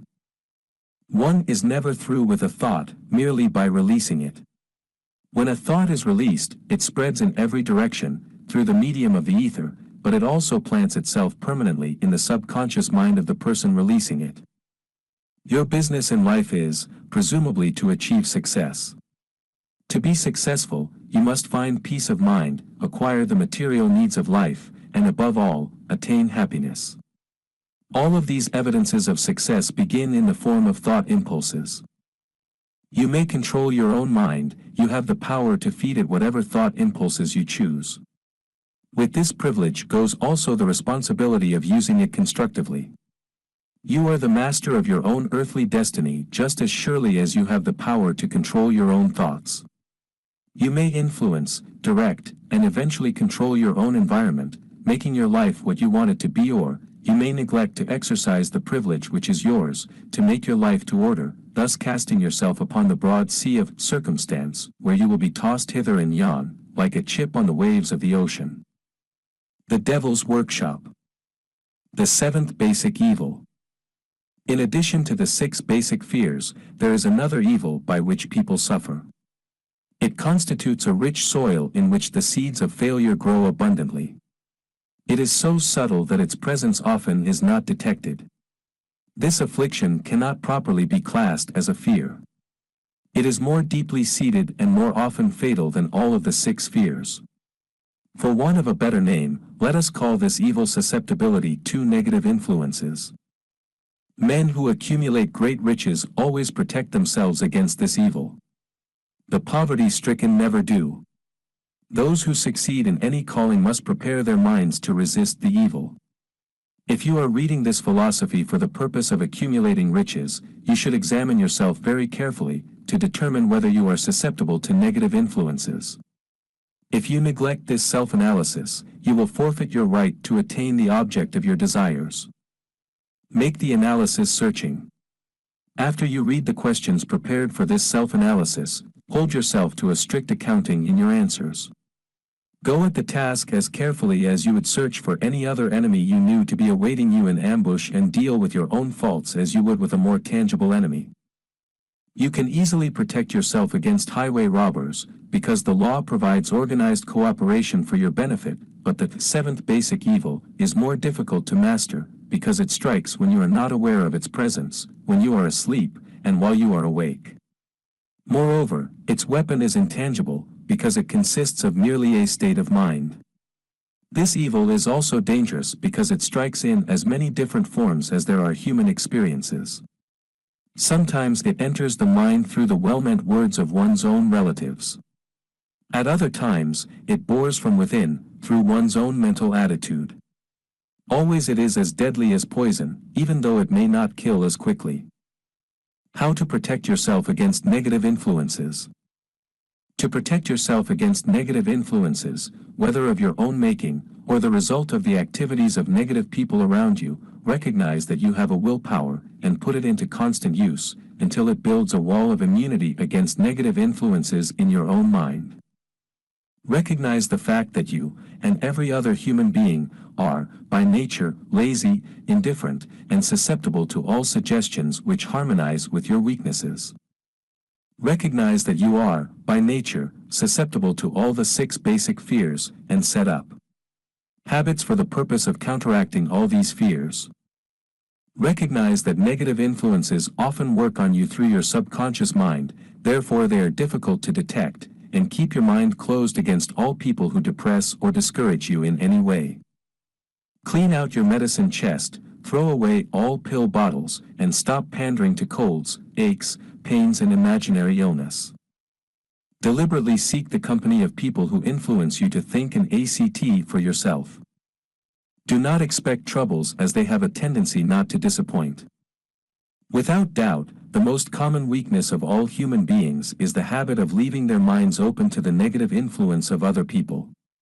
This weakness is all the more damaging, because most people do not recognize that they are cursed by it, and many who acknowledge it, neglect or refuse to correct the evil until it becomes an uncontrollable part of their daily habits. To aid those who wish to see themselves as they really are, the following list of questions has been prepared. Read the questions and state your answers aloud, so you can hear your own voice. This will make it easier for you to be truthful with yourself. Self-analysis test questions. Do you complain often of feeling bad, and if so, what is the cause? Do you find fault with other people at the slightest provocation? Do you frequently make mistakes in your work, and if so, why? Are you sarcastic and offensive in your conversation? Do you deliberately avoid the association of anyone, and if so, why? Do you suffer frequently with indigestion? If so, what is the cause? Does life seem futile and the future hopeless to you? If so, why? Do you like your occupation? If not, why? Do you often feel self-pity, and if so, why? Are you envious of those who excel you? To which do you devote most time, thinking of success, or of failure? Are you gaining or losing self-confidence as you grow older? Do you learn something of value from all mistakes? Are you permitting some relative or acquaintance to worry you? If so, why? Are you sometimes in the clouds, and at other times in the depths of despondency? Who has the most inspiring influence upon you? What is the cause?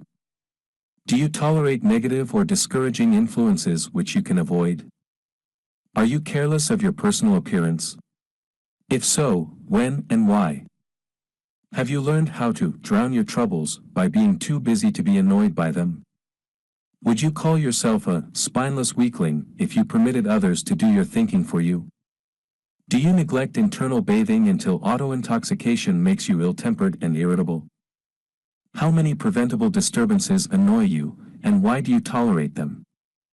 Do you resort to liquor, narcotics, or cigarettes to quiet your nerves? If so, why do you not try willpower instead? Does anyone nag you, and if so, for what reason? Do you have a definite major purpose, and if so, what is it, and what plan have you for achieving it? Do you suffer from any of the 6 basic fears? If so, which ones? Have you a method by which you can shield yourself against the negative influence of others? Do you make deliberate use of autosuggestion to make your mind positive? Which do you value most, your material possessions, or your privilege of controlling your own thoughts? Are you easily influenced by others, against your own judgment? Has today added anything of value to your stock of knowledge or state of mind? Do you face squarely the circumstances which make you unhappy, or sidestep the responsibility? Do you analyze all mistakes and failures and try to profit by them, or do you take the attitude that this is not your duty? Can you name 3 of your most damaging weaknesses? What are you doing to correct them? Do you encourage other people to bring their worries to you for sympathy? Do you choose, from your daily experiences, lessons or influences which aid in your personal advancement? Does your presence have a negative influence on other people as a rule? What habits of other people annoy you most? Do you form your own opinions or permit yourself to be influenced by other people? Have you learned how to create a mental state of mind with which you can shield yourself against all discouraging influences? Does your occupation inspire you with faith and hope? Are you conscious of possessing spiritual forces of sufficient power to enable you to keep your mind free from all forms of fear? Does your religion help you to keep your own mind positive? Do you feel it your duty to share other people's worries? If so, why? If you believe that birds of a feather flock together, what have you learned about yourself by studying the friends whom you attract? What connection, if any, do you see between the people with whom you associate most closely, and any unhappiness you may experience? Could it be possible that some person whom you consider to be a friend is, in reality, your worst enemy, because of his negative influence on your mind? By what rules do you judge who is helpful and who is damaging to you? Are your intimate associates mentally superior or inferior to you? How much time out of every 24 hours do you devote to A. Your occupation, B. Sleep, C. Play and relaxation, D. Acquiring useful knowledge, E. Plain waste? Who among your acquaintances A. Encourages you most, B. Cautions you most, C. Discourages you most, D. Helps you most in other ways? What is your greatest worry? Why do you tolerate it? When others offer you free, unsolicited advice, do you accept it without question, or analyze their motive? What, above all else, do you most desire? Do you intend to acquire it? Are you willing to subordinate all other desires for this one? How much time daily do you devote to acquiring it? Do you change your mind often? If so, why? Do you usually finish everything you begin? Are you easily impressed by other people's business or professional titles, college degrees, or wealth? Are you easily influenced by what other people think or say of you? Do you cater to people because of their social or financial status? Whom do you believe to be the greatest person living? In what respect is this person superior to yourself? How much time have you devoted to studying and answering these questions? At least one day is necessary for the analysis and the answering of the entire list. If you have answered all these questions truthfully, you know more about yourself than the majority of people. Study the questions carefully, come back to them once each week for several months, and be astounded at the amount of additional knowledge of great value to yourself you will have gained by the simple method of answering the questions truthfully. If you are not certain concerning the answers to some of the questions, seek the counsel of those who know you well, especially those who have no motive in flattering you, and see yourself through their eyes. The experience will be astonishing.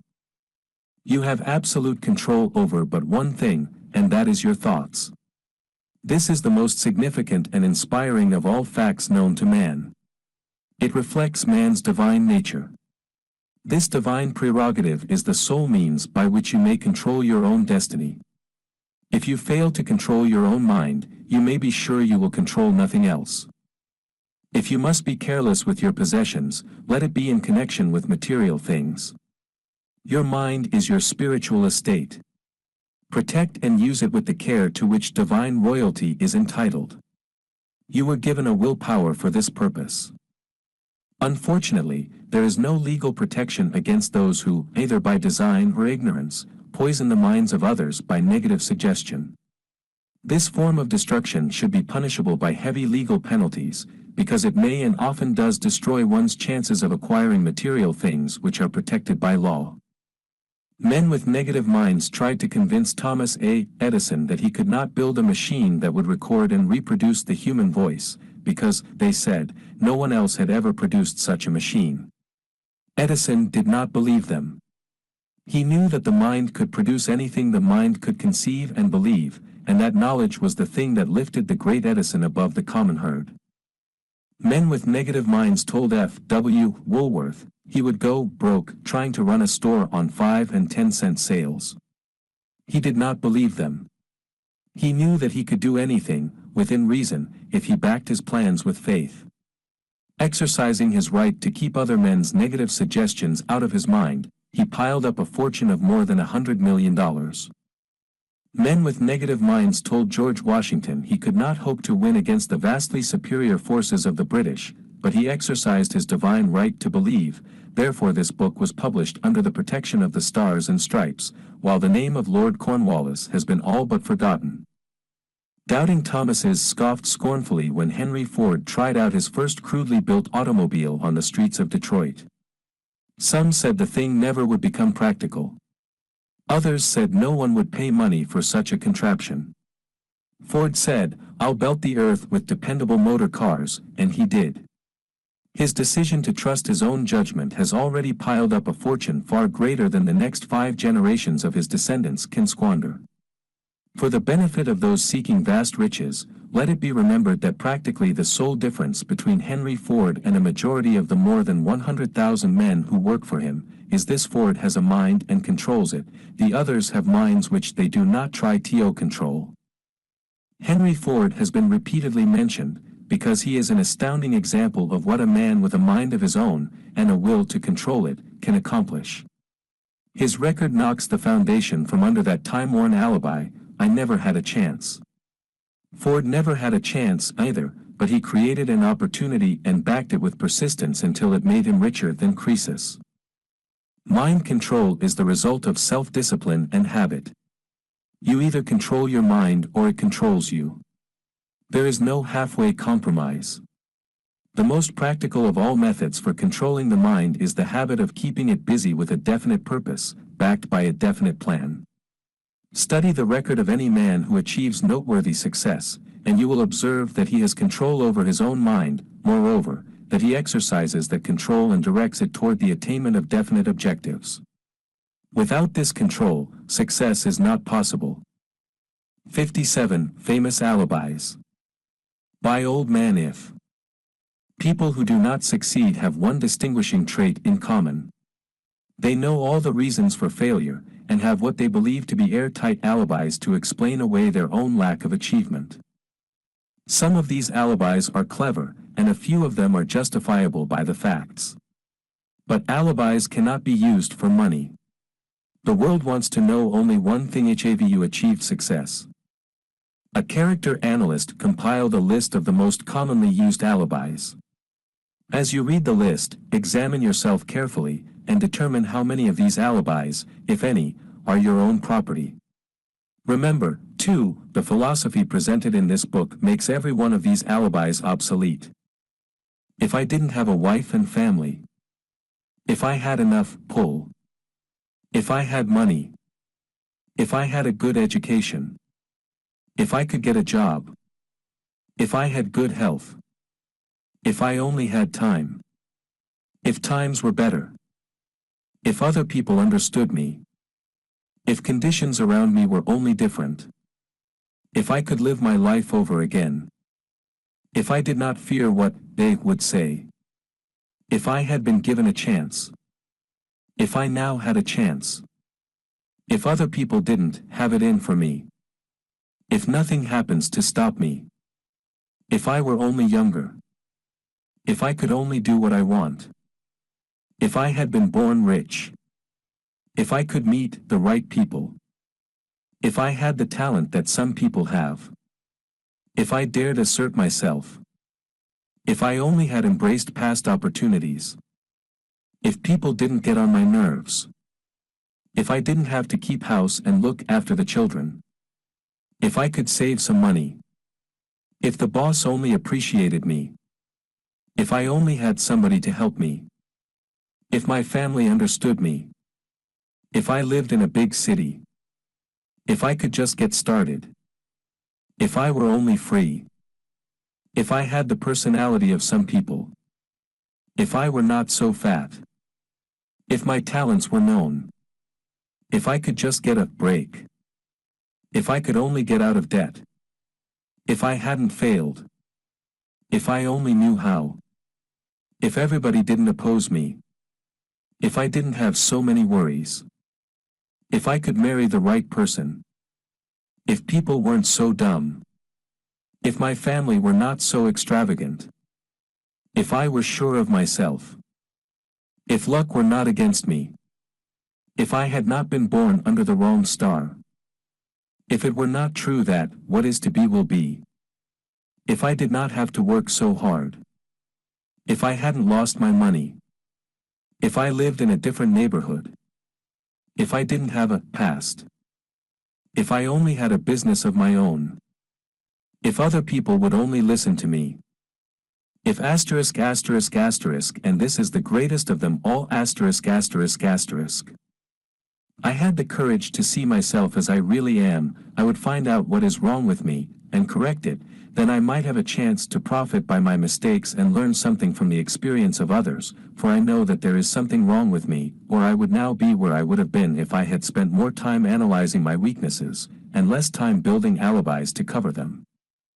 Building alibis with which to explain away failure is a national pastime. The habit is as old as the human race, and is fatal to success. Why do people cling to their pet alibis? The answer is obvious. They defend their alibis because they create them. A man's alibi is the child of his own imagination. It is human nature to defend one's own brainchild. Building alibis is a deeply rooted habit. Habits are difficult to break, especially when they provide justification for something we do. Plato had this truth in mind when he said, "The first and best victory is to conquer self." To be conquered by self is, of all things, the most shameful and vile. Another philosopher had the same thought in mind when he said, "It was a great surprise to me when I discovered that most of the ugliness I saw in others was but a reflection of my own nature." It has always been a mystery to me, said Elbert Hubbard, why people spend so much time deliberately fooling themselves by creating alibis to cover their weaknesses. If used differently, this same time would be sufficient to cure the weakness, then no alibis would be needed. In parting, I would remind you that life is a checkerboard, and the player opposite you is time. If you hesitate before moving, or neglect to move promptly, your men will be wiped off the board by time. You are playing against a partner who will not tolerate indecision. Previously you may have had a logical excuse for not having forced life to come through with whatever you asked, but that alibi is now obsolete, because you are in possession of the master key that unlocks the door to life's bountiful riches. The master key is intangible, but it is powerful. It is the privilege of creating, in your own mind, a burning desire for a definite form of riches. There is no penalty for the use of the key, but there is a price you must pay if you do not use it. The price is failure. There is a reward of stupendous proportions if you put the key to use. It is the satisfaction that comes to all who conquer self and force life to pay whatever is asked. The reward is worthy of your effort. Will you make the start and be convinced? If we are related, said the immortal Emerson, we shall meet. In closing, may I borrow his thought, and say, if we are related, we have, through these pages, met. This standing army is at your service. It will bring you fame, fortune, peace of mind, or whatever you demand of life. In this picture you see the most powerful army on earth. Observe the emphasis on the word powerful. This army is standing at attention, ready to do the bidding of any person who will command it. It is your army if you will take charge of it. These soldiers are labeled, definite chief aim, habit of saving, self-confidence, imagination, initiative, leadership, enthusiasm, self-control, doing more than paid for, pleasing personality, accurate thought, concentration, cooperation, failure, tolerance, golden rule, the mastermind.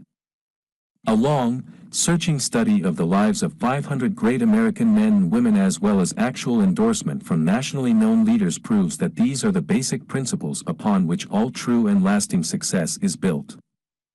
Power comes from organized effort. You see in this picture in these soldiers the forces which enter into all organized effort. Master these 16 forces or personal qualities and you may have whatever you want in life. A few words from the publishers. And it is because we are going to help you to master these forces that the publishers of Think and Grow Rich want to have a little chat with you. For over 50 years, Ralston has supplied hundreds of thousands, yes, probably millions of ambitious men and women with home study books that bring health, wealth, power, and happiness. We have many unusual, private, exciting instruction books embracing all human powers. From time to time we will extend an invitation to you to read these courses. But for the time being, let us concentrate upon the inspiring message that Napoleon Hill, author of Think and Grow Rich, has for you.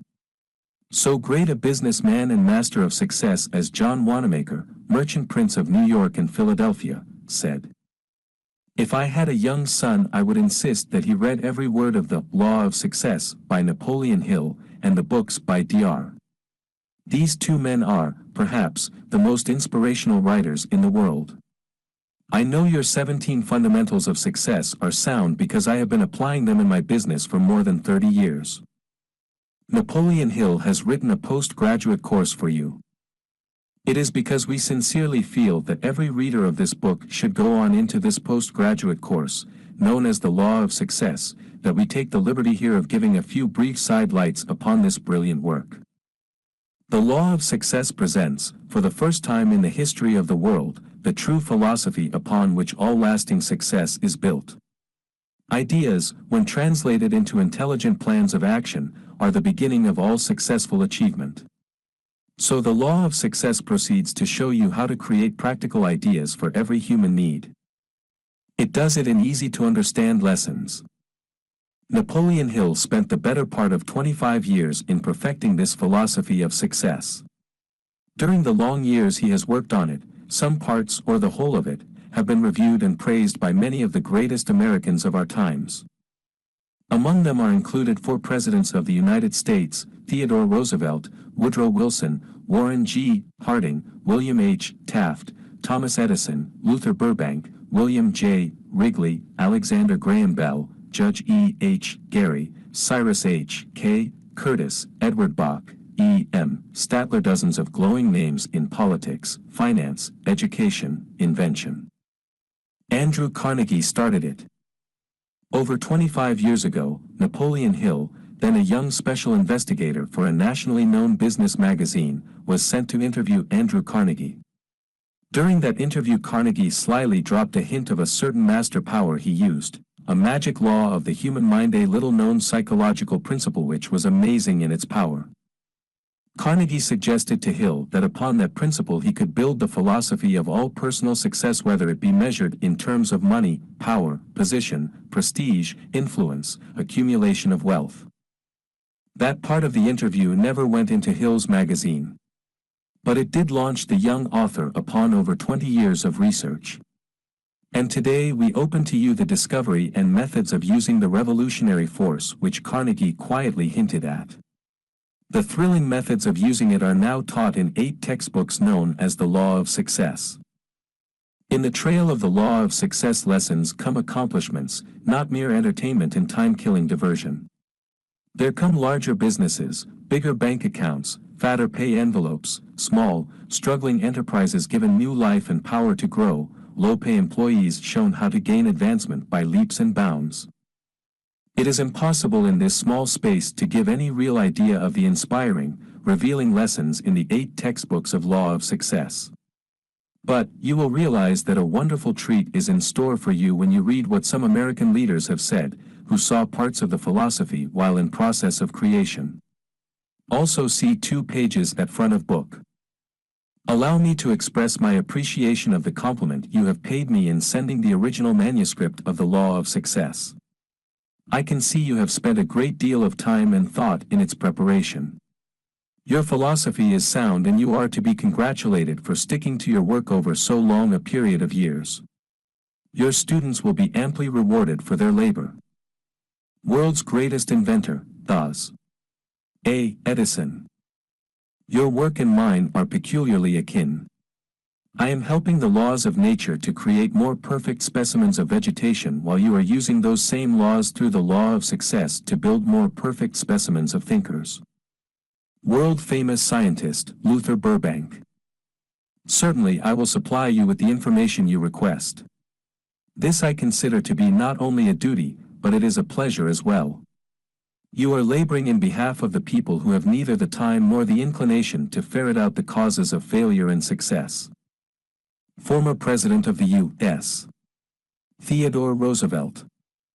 Our entire business policy, in the management of our hotels, is based upon the 17 fundamentals of the Law of Success, of which I am a student. Founder of Great Hotel System, E.M. Stadler.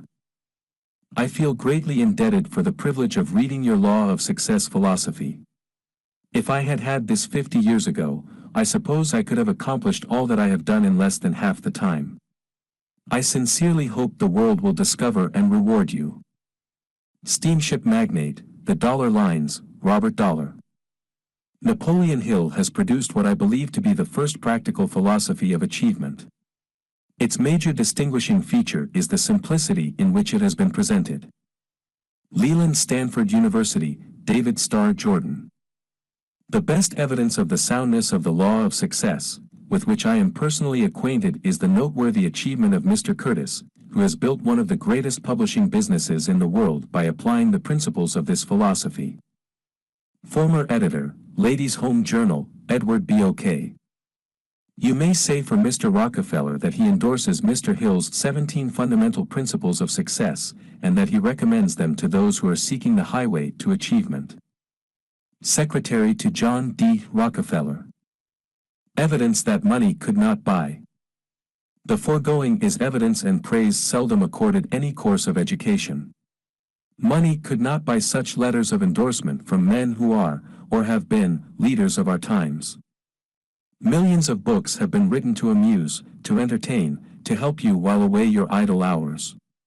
But here in the Law of Success are 8 vibrating, power-radiating books that shape your destiny, enrich your future, and turn your hopes and dreams into solid success realities. Don't waste your own precious years blindly searching for the hidden road to the heights. Profit by the dearly bought experience of America's leaders. Over 500 great and prominent men of America were minutely analyzed their methods, motives, strategy to find out the secrets that put them on top. No matter whether you are rich or poor, you have one asset as great as the richest man living, and that is time. But with each setting sun you become one day older, and have one day less in which to attain the success and wealth you desire. Thousands of progressive people throughout the North American continent have realized this mighty truth, and have sought the help so clearly and inspiringly taught in Napoleon Hill's Law of Success. You cannot afford to let day after day slip into eternity without getting possession of this course. You will profit greatly from the lessons in Think and Grow Rich. You will take even more brilliant and gratifying rewards from the Law of Success. The cost is trifling, The benefits are tremendous. The end.